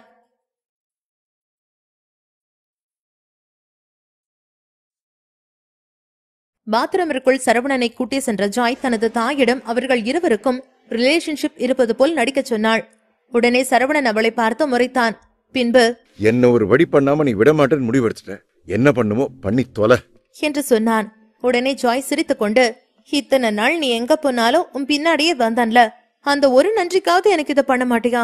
பிளீஸ் பிளீஸ் என்று ஜாய் கெஞ்சு கேட்டாள். சரவணன் வேறு வழியில்லாமல் ஒப்புக்கொண்டான். சரி வந்து தொலை. ஆனா கொஞ்ச நேரத்துக்கு முன்னால உங்க அம்மா அந்த சாராவை படுத்தின பாடம் நினைக்கையில எனக்கே கொஞ்சம் ஜெர்க்காவுது, பாத்துக்க என்று சொல்லிவிட்டு அந்த குளியல் அறையை விட்டு வெளியே வந்தான். அவர்கள் இருவரும் ஒன்றாக வருவதை ஜாயின் தாய் பார்த்தார். பின்பு, ஜாய், நீ எதுக்கு அவன் பக்கத்துல நின்னுகிட்டு இருக்க? முதல்ல இங்க வா, என் பக்கத்துல வந்து நில்லு என்று கூப்பிட்டார். உடனே ஜாய் வேகமாக சரவணனின் முதுகுக்கு பின்னால் ஒளிந்து கொண்டாள். பின்பு, நான் வரமாட்டேன் என்று சொன்னாள். ஜாய் அப்படி சொன்னதும் கோபமான மிஸ்ஸஸ் பிராங்க்லின் சரவணனை பார்த்து முறைத்தார். டேய், என் பொண்ணை என்னடா பண்ணின? உனக்கு தெரியுமா அவ எனக்கு எவ்வளவு ப்ரீஷியஸ்னு என்று சொன்னார். சரவணன் அதற்கு என்ன சொல்வதென்று தெரியாமல் அமைதியாக நிற்க அதை பார்த்தவர் இன்னும் கோபமானார். நீ என் கண்ணு முன்னால நிக்காத, முதல்ல இந்த ரூமை விட்டு வெளியில போ என்று சொன்னார். உடனே சரவணன் ஜாயின் முகத்தை பார்க்க ஜாயோ சட்டென்று அவனுக்கு முன்னால் வந்து நின்று கொண்டு பேசினாள். அம்மா, சரவணன் இங்கிருந்து எங்கேயும் போக மாட்டான். அவன் இங்கதான் இருப்பான் என்று சொன்னாள். ஜாய் அப்படி சொன்னதும் அவளின் தாய்க்கு கோபம் இன்னும் அதிகமானது. ஜாய், யூ ஷேம்லெஸ் கேர்ள், உனக்கு உன்னோட தகுதி என்னன்னு தெரியுதா?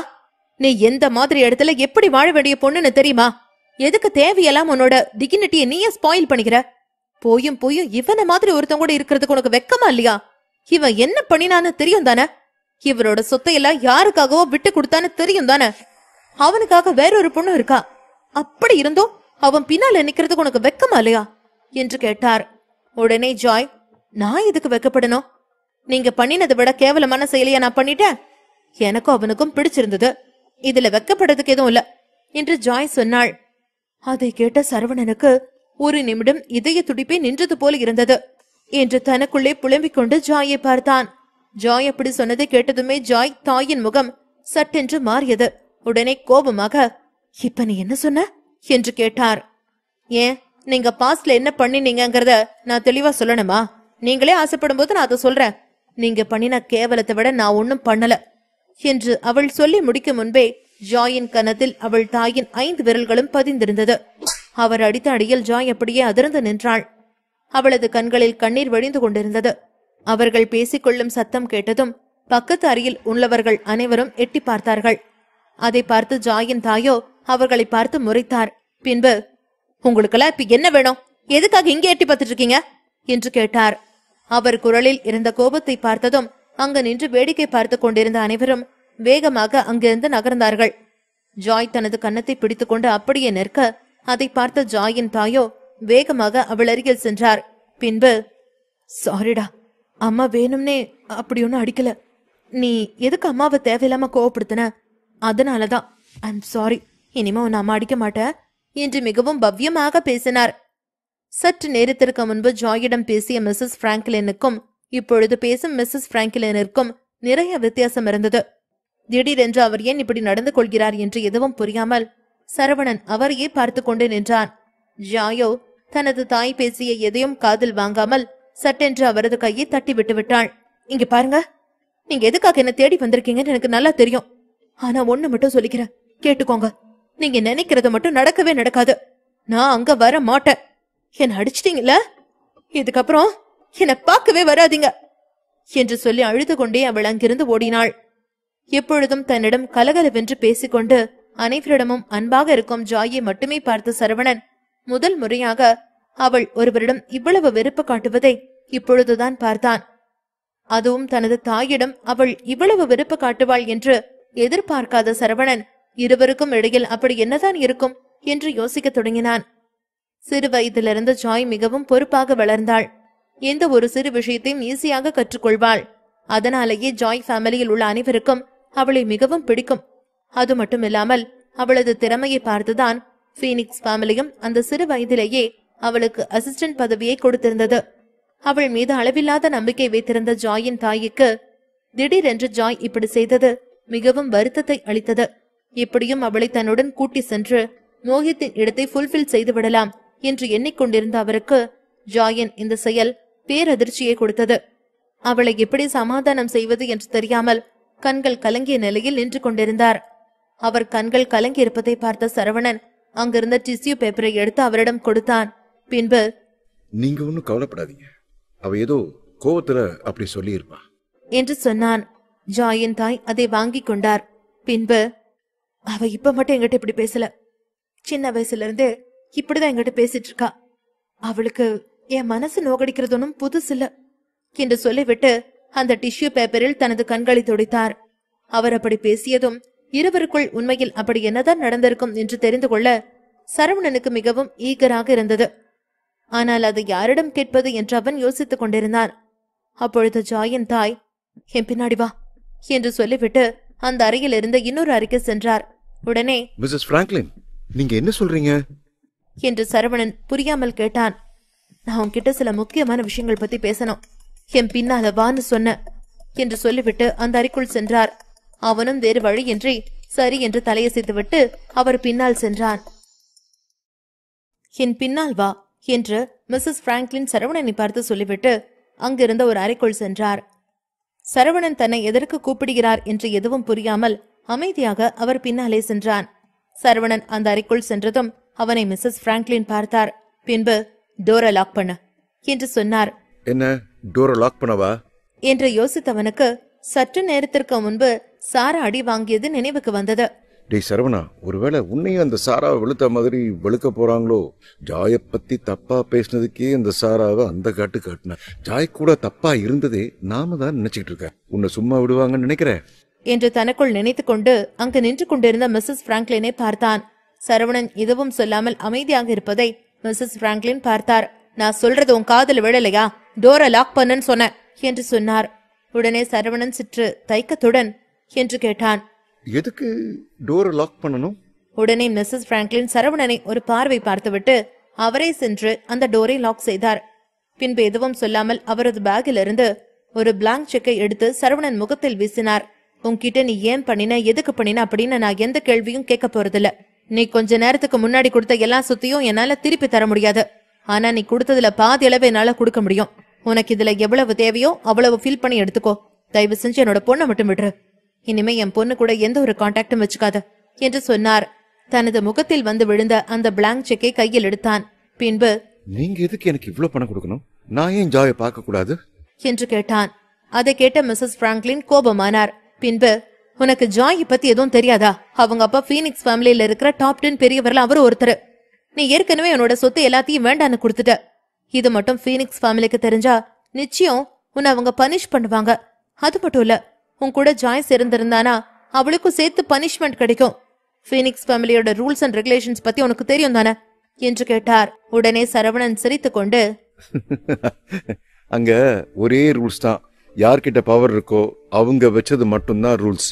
அதிகாரம் படைச்ச ஒருத்தன் சொன்னதுதான் அங்க இருக்கிற எல்லாரும் கேட்பாங்க என்று சொன்னான்.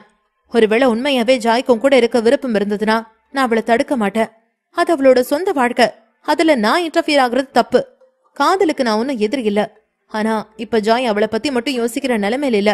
அவளை நம்பித்தான் இந்த மொத்த பிராங்க்லின் குடும்பமும் இருக்கு. ஒருவேளை மோஹித் இந்த முடிவு எடுக்காம இருந்திருந்தா ஜாய் அவன் நினைச்ச மாதிரி வாழ்ந்திருக்கலாம். அவனும் எவ்வளவு சொல்லியும் கேட்கல. இப்ப எங்களுக்கு இருக்கிற ஒரே ஆப்ஷன் ஜாய் மட்டும்தான். அவளை விட்டுட்டேனா உனக்கே தெரியும், எங்களோட மொத்த சொத்து எங்களை விட்டு போயிடும். தயவு செஞ்சு என்னோட சூழ்நிலைக்கு புரிஞ்சுக்க. நீ ஜாய் கிட்ட இருந்து விலகி இரு. எனக்கு தெரியும் நீ ரொம்ப நல்லவண்ணு. அதனாலதான் காதலுக்காக நீ உன்னோட மொத்த சொத்தையும் தியாகம் பண்ணின. இன்ன வரைக்கும் என்னால நம்ப முடியல, ஒருத்தன் எப்படி காதலுக்காக இவ்வளவு சொத்தையும் தியாகம் பண்ணினான்னு. எனக்கு மேல எந்த விருப்பம் இல்ல. என்னோட சுயநலன்னு கூட வச்சுக்கோ. நீ ஜாயை விட்டு விலகி போயிடு என்று சொன்னார். அவ்வளவு நேரம் மிஸ்ஸஸ் பிராங்க்லின் பேசிக் கொண்டிருப்பதை பொறுமையாக கேட்டான் சரவணன். பின்பு அவரை பார்த்து ஒரு சிறு புன்னகையை சிந்துவிட்டு அவனது கையில் வைத்திருந்த அந்த பிளாங்க் செக்கை பீஸ் பீஸாக கிழித்து அந்த அறையில் தூக்கி வீசினான். சரவணனின் அந்த செயலை மிஸ்ஸஸ் பிராங்க்லின் பார்த்தார். நீ என்ன பண்றேன்னு தெரிஞ்சுதான் பண்றியா என்று கேட்டார். கண்டிப்பா நான் எதை பண்ணாலும் அது எனக்கு தெரிஞ்சுதான் பண்ணுவேன். நீங்க சொன்னது உண்மைதான். காதலுக்காக என்னோட மொத்த சொத்தையும் இழந்தேன். என்னை பொறுத்த வரைக்கும் காதலுக்கு முன்னால எதுவுமே முக்கியம் இல்லை. அதனாலதான் நான் அப்படி பண்ணேன். காதலோட ஆழம் தெரிஞ்ச எனக்கு ஃப்ரெண்ட்ஷிப்போட அருமையும் தெரியும். நான் தாரிகாவுக்காக என்னோட மொத்த சொத்தையும் விட்டு கொடு. அதே சமயத்துல ஜாயோட சொத்தை மீட்டு எடுக்கிறதுக்கும் ஏதாவது கண்டிப்பா பண்ணுவேன். நீங்க ஒன்னும் கவலைப்படாதீங்க. ஜாய்க்கு போதை இன்னும் முழுசா தெரியல. அவ என்ன பண்றான்னு தெரியல. நான் அவளை போய் பாக்குறேன் என்று சொல்லிவிட்டு சரவணன் அந்த அறையை விட்டு வெளியேறினான். சரவணன் சொன்னதையெல்லாம் கேட்டுக்கொண்டிருந்த மிஸ்ஸஸ் பிராங்க்லின் அவன் போன பிறகுதான் யோசித்தார். இப்ப இவன் என்ன சொல்லிட்டு போறான்? என் பொண்ணை கல்யாணம் பண்ணிக்கிறேன்னு சொல்றானா, இல்ல என் பொண்ணை விட்டுட்டு விலகிடுவேன்னு சொல்றானா என்று குழம்பிக் கொண்டிருந்தார். அப்பொழுது அவரது செல்போன் அழைத்தது. அதை எடுத்து பார்க்க அதில் அவரது கணவர் பிராங்க்லின் தான் அழைத்துக் கொண்டிருந்தார். அவ்வளவு நேரம் அனைவரிடமும் ஹார்ஷாக பேசிக் கொண்டிருந்த மிஸ்ஸஸ் பிராங்க்லின் அவரது போனை அட்டென்ட் செய்ததுமே குழந்தை போல பேசினார். என்னங்க என்று சொல்லி அழுக ஆரம்பித்தார். தனது மனைவியின் அழுகுரலை கேட்ட மிஸ்டர் பிராங்க்லின் பதறி போனார். பின்பு என்று கேட்டார். என்னாச்சு? ஏன் அலற? ஜாய் எங்க? நான் என்னன்னு சொல்றதுன்னே எனக்கு தெரியல. நான் உங்களுக்கு ஆல்ரெடி ஒரு ஹோட்டல் லொகேஷன் ஷேர் பண்ணிருக்கிறேன்ல, அங்கதான் நான் இருக்கேன். நான் சொல்ல சொல்ல கேட்காம உங்க பொண்ணுக்கு ஓவர் செல்லம் கொடுத்தீங்கல்ல, அதனாலதான் அவ இப்படி பண்ணிருக்கா. நீங்க தயவு செஞ்சு இங்க வாங்க.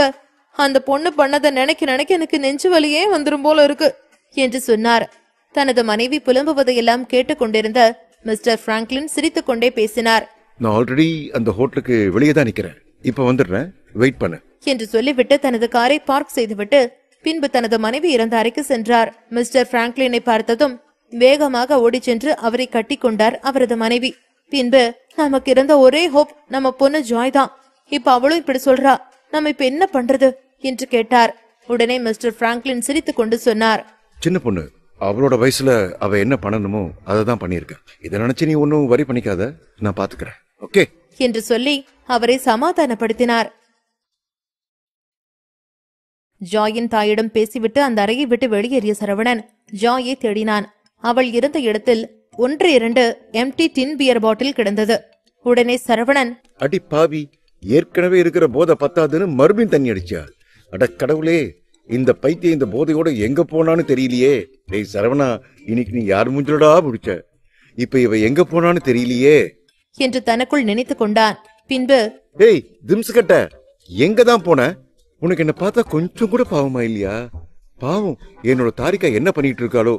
நான் என் செல்ல குட்டி கூட கொஞ்சம் டைம் ஸ்பெண்ட் பண்ணலான்னு விடுறீங்களா? தெரியாம பண்றீங்களா இல்ல பிளான் பண்ணி பண்றீங்களான்னு எதுவுமே தெரிய மாட்டேங்குது என்று குழம்பிக் கொண்டே அங்கிருந்த அனைத்து இடங்களிலும் அவளை தேடி பார்த்தான். அப்பொழுது அவனுக்கு ஏதோ ஒரு யோசனை தோன்ற வேகமாக அங்கிருந்த லிப்ட் வழியாக ரூஃப் டாப்பிற்கு சென்றான். ரூஃப் டாப்பின் ஓரிடத்தில் ஒரு சிறிய கார்டன் போன்ற ஒரு இடம் இருந்தது. அந்த இடம் முழுவதும் வகை வகையான வண்ண பூக்கள் பூத்து குலுங்கிக் கொண்டிருந்தது. அந்த பூக்களுக்கு நடுவில் பாத்திங் டவலுடன் உட்கார்ந்திருந்த ஜாய் அங்கிருந்த ஒவ்வொரு பூக்களின் இதழ்களையும் கொய்து கீழே போட்டுக் கொண்டிருந்தாள். அவள் ஒவ்வொரு பூக்களையும் கொய்து கீழே போடும் பொழுதும் அவள் ஏதோ உச்சரித்துக் கொண்டிருந்தாள். தூரத்திலிருந்து இதையெல்லாம் சரவணன் பார்த்து கொண்டிருந்தான். பின்பு, இந்த பைத்தியம் இங்க உட்கார்ந்து, அதுவும் இப்படி இந்த குளத்துல உட்கார்ந்து என்ன பண்ணிட்டு இருக்குன்னு தெரியலையே என்று சொல்லிக்கொண்டு அவள் அருகில் சென்றான். ஜாய் குடி போதையிலேயே அந்த பூக்களுடன் உளறிக் கொண்டிருந்தாள். ஹே பூக்களே, நீங்க மட்டும் நிம்மதியா இருக்கிறீங்க. உங்களுக்கு பிடிச்ச மாதிரி அழகா பூத்து நல்ல வாசனைய குடுத்துட்டு இருக்கீங்க. ஆனா நான் மட்டும் நினைச்சது செய்யக்கூடாதா? என்ன மட்டும் ஏன் நான் நினைச்சது மாதிரி செய்ய விட மாட்டேன்றீங்க? என்னால அங்க போக முடியாது. நான் இங்கதான் இருப்பேன். இதோ உங்க கூட தான் இருப்பேன். எனக்கு உங்களை தான் ரொம்ப பிடிச்சிருக்கு என்று சொல்லி அந்த பூக்களை முத்தமிட்டாள். அவள் முத்தமிட்ட அடுத்த நொடியே அந்த பூக்களில் உள்ள இதழ்கள் அனைத்தும் கீழே உதிர்ந்து விட அதை பார்த்து சோகமானவள் கண்களில் கண்ணீருடன் சொன்னாள், பாத்தீங்களா, இப்படிதான் எல்லாரும் பண்றீங்க. உனக்கு என்ன பிடிக்க மாட்டேங்குதுல்ல, அதனாலதானே இப்படி கீழே விழுந்துட்டீங்க. இப்படித்தான் இங்க இருக்கிற யாருக்குமே என்ன பிடிக்க மாட்டேங்குது என்று சொல்லி ஓவென்று அழுதாள். ஜாய் அப்படி அழுவதை பார்த்த சரவணனுக்கு கஷ்டமாக இருந்தது. ஜாயின் சந்தோஷமான பக்கங்களை மட்டுமே பார்த்திருந்த சரவணனுக்கு அவளின் இந்த பக்கம் மிகவும் வேதனையை கொடுத்தது. நிச்சயம் அவளுக்குள் சொல்ல முடியாத ஏதோ வேதனை இருக்கிறது என்பதை மட்டும் புரிந்து கொண்டவன் அவளை சமாதானப்படுத்துவதற்காக அவள் அருகில் சென்றான். ஜாய் மறுபடியும் அந்த பூக்களுடன் பேச ஆரம்பித்தாள். இங்க பாருங்க, இங்க இருக்கிறவங்களுக்கு தான் என்ன பிடிக்கல. அட்லீஸ்ட் உங்களுக்காவது என்ன பிடிக்கும்னு பாக்குறேன். எனக்காக எஸ் ஆர் நோ மட்டும் சொல்லுங்க, ஓகே என்று சொல்லி ஒவ்வொரு இதழாக கொய்தாள். பின்பு எஸ் நோ எஸ் நோ என்று சொல்லிக் கொண்டிருந்தாள். ஒரு பூவில் உள்ள அனைத்து இதழ்களையும் கொய்தவள் இறுதியாக ஒரு இதழை கொய்தாள். அதை கீழே போடும் பொழுது நோ என்று வர ஜாய் மறுபடியும் அழுக ஆரம்பித்தாள். பின்பு, பாத்தீங்களா, உங்களுக்கு என்ன பிடிக்கல என்று கதறி அழுது கொண்டிருக்க அப்பொழுது அவள் அருகில் சென்றவன் அவளது தோளில் கை வைத்தான். திடீரென்று தனது தோளில் யாரோ கை வைப்பதை உணர்ந்த ஜாய் திரும்பி பார்த்தாள். அங்கு சரவணன் தான் இருந்தான். உடனே அவனிடம், சரவணா, பாத்தியா, உனக்கு என்ன பிடிக்கல, என்னோட அம்மாவுக்கு என்ன பிடிக்கல, இதோ இந்த பூவுக்கு கூட என்ன பிடிக்கல என்று சொல்லி அழுதாள். சரவணன் ஜாயை எப்பொழுதும் தனது லிட்டில் சிஸ்டராக கருதி வந்தான். அவனை பொறுத்த மட்டில் அவனது பார்வைக்கு அவள் ஒரு சிறு குழந்தைதான். அவள் அப்படி அழுவதை பார்த்ததும் அவனுக்கு கஷ்டமாக இருக்க அவளை தன்னுடன் அணைத்துக் கொண்டு பின்பு அவளை சமாதானம் செய்தான். என்னோட திம்ஸ் கட்டைய யாருக்கு பிடிக்காம போகும், உன்னை எல்லாருக்கும் பிடிக்கும் என்று சொன்னான். சரவணன் அப்படி சொல்லியதும் வேகமாக அவனை நிமிர்ந்து பார்த்தாள். பின்பு, நிஜமாவா என்று தனது கண்கள் மின்ன சிறு குழந்தை போல் கேட்டாள். உடனே சரவணன், நிஜமா தான் உன்னை போய் யாருக்காவது பிடிக்காம போகுமா? நீ வேணா பாரு, ஃபியூச்சர்ல உன்னை விரும்புற ஒருத்தன் வருவான். உனக்காக, உன்னோட அன்புக்காக உருகி உருகி உன் பின்னால சுத்துவான், ஓகே என்று சொல்லி அவளது தலையை அன்பாக வருடினான். உடனே ஜாய், அப்ப நீ என்று மறுபடியும் சிறு குழந்தை போல கேட்டாள். ஜாய், நான் ஒரு நல்ல ஃப்ரெண்டா எப்பவுமே உன் கூடவே இருப்பேன். நான் தாரிகாவை எப்படி ப்ரொடெக்ட் பண்றேனோ அதே மாதிரி உன்னையும் ப்ரொடெக்ட் பண்ணுவேன். You are my little sister என்று சொன்னான். ஜாய் அதற்கு எந்த பதிலும் சொல்லாமல் இருந்தாள். உடனே உன்கிட்ட தான் சொல்றேன், நான் சொன்னது உன்னோட காதல விழுந்துச்சா என்று அவளிடம் கேட்டான். அப்பொழுதும் அவள் எந்த பதிலும் சொல்லாமல் இருந்தாள்.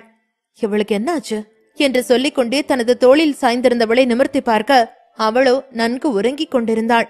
அவள் அப்படி உறங்குவதை பார்த்து சிரித்தான். பின்பு, அடிப்பாவி, இவ்வளவு நேரம் கஷ்டப்பட்டு கூட டயலாக் எல்லாம் பேசினா இப்படி தூங்கிட்டு இருக்கிய, இவ்வளவு நேரம் உங்ககிட்ட பேசினதெல்லாம் வேஸ்டா போச்சா என்று தானே நொந்து கொண்டவன் பின்பு அவளை அப்படியே அங்கிருந்து தூக்கி கொண்டு அவனது அறைக்கு வந்தான். ஹோட்டலில் இருந்து வெளியேறிய சாரா சற்று நேரம் அவரை ஜாயின் தாய் நடத்திய விதத்தை நினைத்து கோபமாக வந்தார். அதை பார்க்கையிலே எலினாவிற்கும் கொஞ்சம் வருத்தமாகத்தான் இருந்தது. ஆனால் அடுத்த நொடியிலேயே அவரது முகம் சட்டென்று மாறியது. பின்பு தனது செல்போனை எடுத்தார். சரவணா, உன்னை எனக்கு என்ன பண்றேன் பாரு என்று சொல்லிக்கொண்டே அந்த போனை பார்த்து சிரித்தார். சாராவின் முகம் மாறியதை எலினா பார்த்தாள். பின்பு, மம்மி என்னாச்சு, ஏன் சிரிக்கிறீங்க என்று கேட்டாள். அதெல்லாம் ஒண்ணும் இல்ல, சும்மாதான், நீ அமைதியா வா என்று சொன்னவர் எலினா பார்க்காத வண்ணம் அவரது செல்போனை ஓபன் செய்தார். அந்த போனில் சரவணன் ஜாயின் அருகில் இருந்த வீடியோ இருந்தது. அதை பார்த்தவரின் இதழ் வன்மமாக புன்னகைத்தது. அதை புன்னகையுடன் அந்த வீடியோவை தாரிகாவிற்கும் அனுப்பி வைத்தார். பின்பு அவளுக்கு ஒரு மெசேஜும் செய்திருந்தார். அதில், உனக்கு மட்டும்தான் சரவணனை நீ ரொம்ப பெருமையா நினைச்சுக்கிட்டு இருக்கல்ல, இந்த வீடியோவை பார், அவன் எப்படியெல்லாம் மத்த பொண்ணுங்களோட உல்லாசமா இருக்கிறான்னு என்று மெசேஜும் செய்திருந்தார். ஜாயை அவளது அறைக்கு தூக்கி வந்தவன் அங்கிருந்த படுக்கையில் அவளை மெதுவாக படுக்க வைத்தான். பின்பு அவள் மீது பிளாங்கெட்டை போட்டு விட்டான். ஜாய் எதுவுமே தெரியாமல் நன்றாக உறங்கிக் கொண்டிருந்தாள். உடனே தனது செல்போனில் மணியை பார்க்க விடுவதற்கு இன்னும் சற்று நேரமே இருந்தது. ஏய் திம்சு கட்ட, நல்லா தூங்கு, உன்னை நான் அப்புறம் மீட் பண்றேன், நான் என்னோட டார்லிங்க பார்க்க போறேன் என்று சொல்லிவிட்டு அந்த அறையை விட்டு வெளியேறினான். பின்பு அங்கிருந்த ஒரு வெயிட்டரை அழைத்து அவனிடம் கொஞ்சம் பணத்தை எடுத்து கொடுத்தான். இத பாரு, இந்த ரூமுக்குள்ள இருக்கிறவங்க அவங்களா வெளியே வர வரைக்கும் வேற யாரையும் உள்ள அலோ பண்ணக்கூடாது, ஓகே என்று சொன்னான். சரவணனிடம் பணம் வாங்கிய அந்த வெயிட்டரும் ஓகே என்று சொல்ல சரவணன் நிம்மதியாக அங்கிருந்த தாரிகாவை பார்ப்பதற்காக கிளம்பினான். சரவணன் தாரிகாவை பார்க்க சென்றான். அவன் போன நேரத்தில் தாரிகா கடுமையான கோபத்தில் இருந்தாள். அதை பார்த்ததும் சரவணன் மனதிற்குள் என நினைத்து கொண்டே அவளுக்கு பக்கத்தில் போனான். அவளோ அவனை பார்த்ததும் முகத்தை திருப்பிக் கொண்டாள். சரவணனும் விடவில்லை. அவள் திரும்ப திரும்ப அவன் அவளது முகத்துக்கு முன்னாடியே போய்க் கொண்டிருந்தான். அவனுக்கு அவள் நேத்து நடந்த ஏதோ ஒன்றை வைத்துதான் கோபமாக இருக்கிறாள் என்பது மட்டும் உறுதியாக தெரிந்தது. ஆனால் எக்ஸாக்டாக எதை வைத்து கோபித்துக் கொண்டிருக்கிறாள் என அவனுக்கு தெரியவில்லை.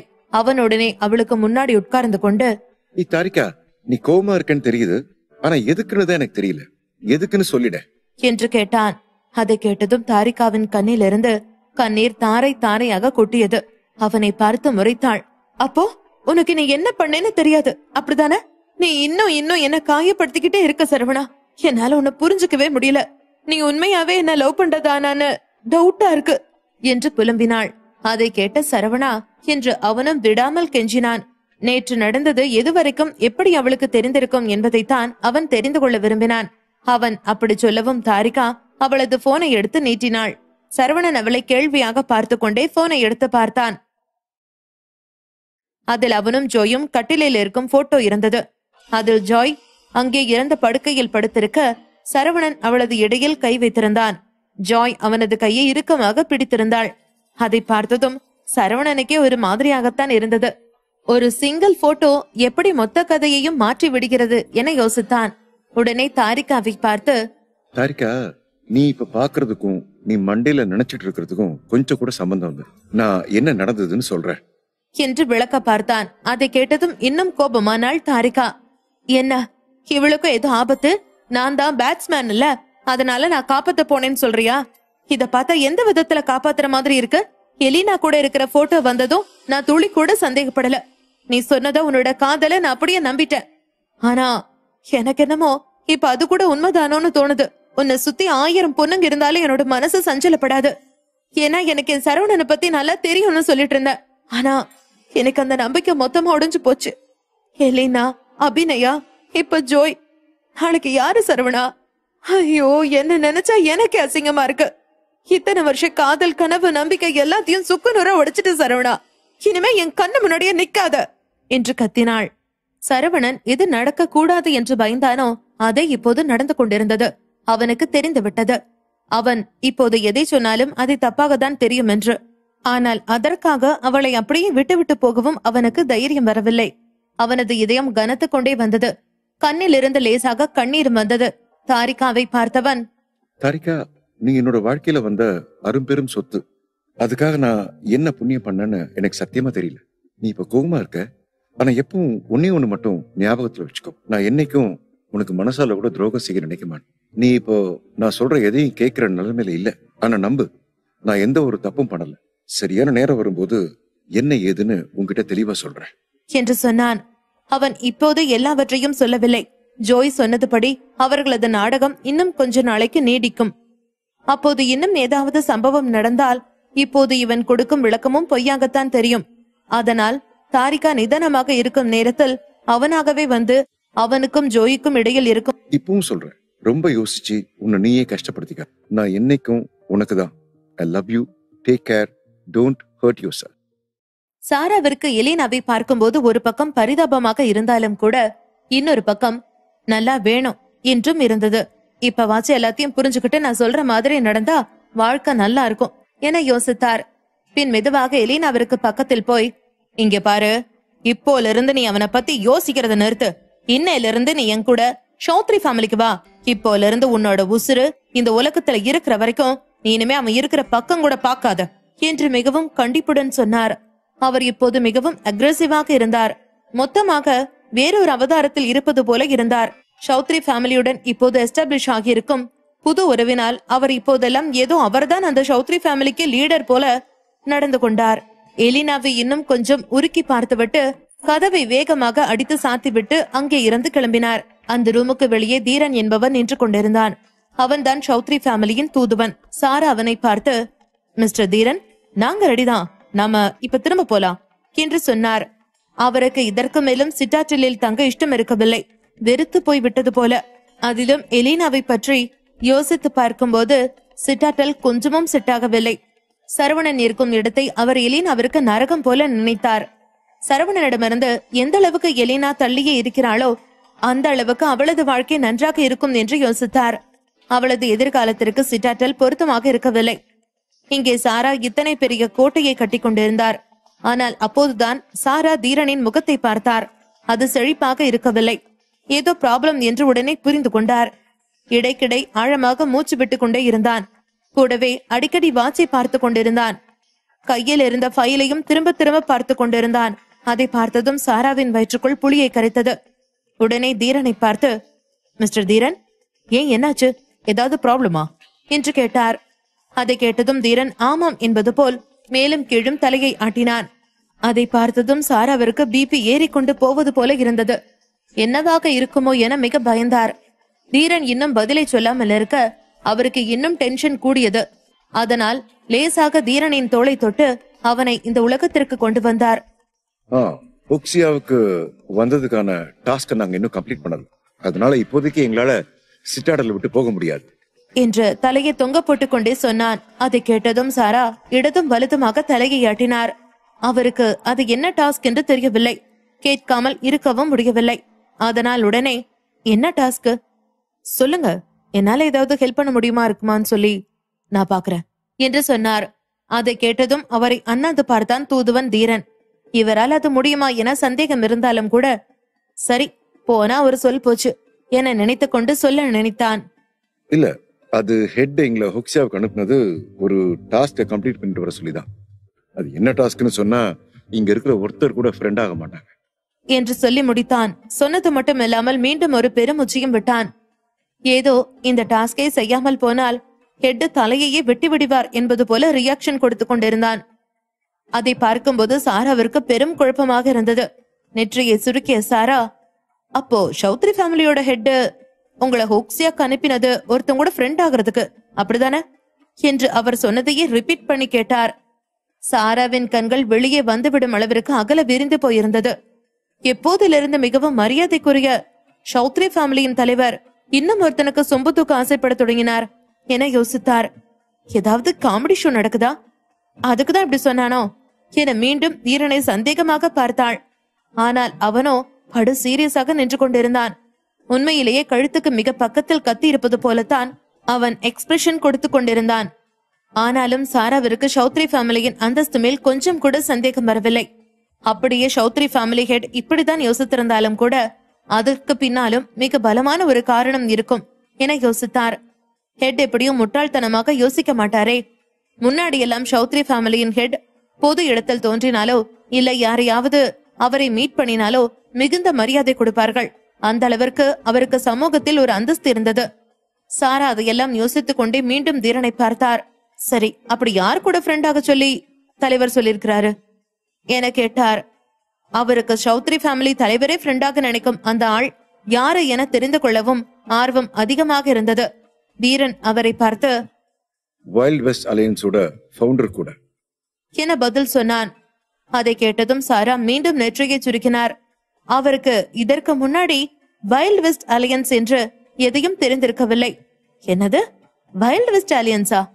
இதுக்கு முன்னாடி நான் இப்படி எதையுமே கேள்விப்பட்டதில்லையே என்று யோசித்துக் கொண்டே சொன்னார். அதற்கு, ஆமா சரிதான், உங்களுக்கு தெரிஞ்சிருக்க வாய்ப்பில்லை. இது இப்ப கொஞ்ச நாளைக்கு முன்னாடி புதுசா எஸ்டாப்ளிஷ் ஆன ஒரு அலையன்ஸ் என்று சாராவின் சந்தேகத்தை தீர்த்தான் தீரன். தீரனின் கண்ணில் வைல்ட் வெஸ்ட் அலையன்ஸ் என சொல்லும் போதே மிகுந்த மரியாதை தெரிந்தது.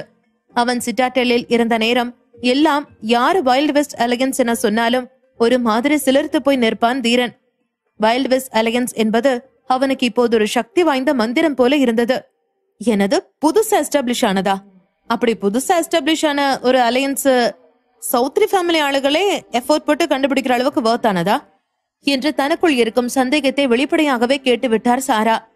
அதை கேட்டதும் தீரனின் முகம் மாறிக்கொண்டு போனது. அப்ப எங்க தலைவரோட எண்ணம் தப்புன்னு சொல்றீங்களா என்று கோபமாக கேட்டான். அதை கேட்டதும் சாரா உடனே தலையை யாட்டிவிட்டு, ஐயோ இல்ல அப்படி சொல்ல வரல என்று சமாளிக்க பார்த்தார்.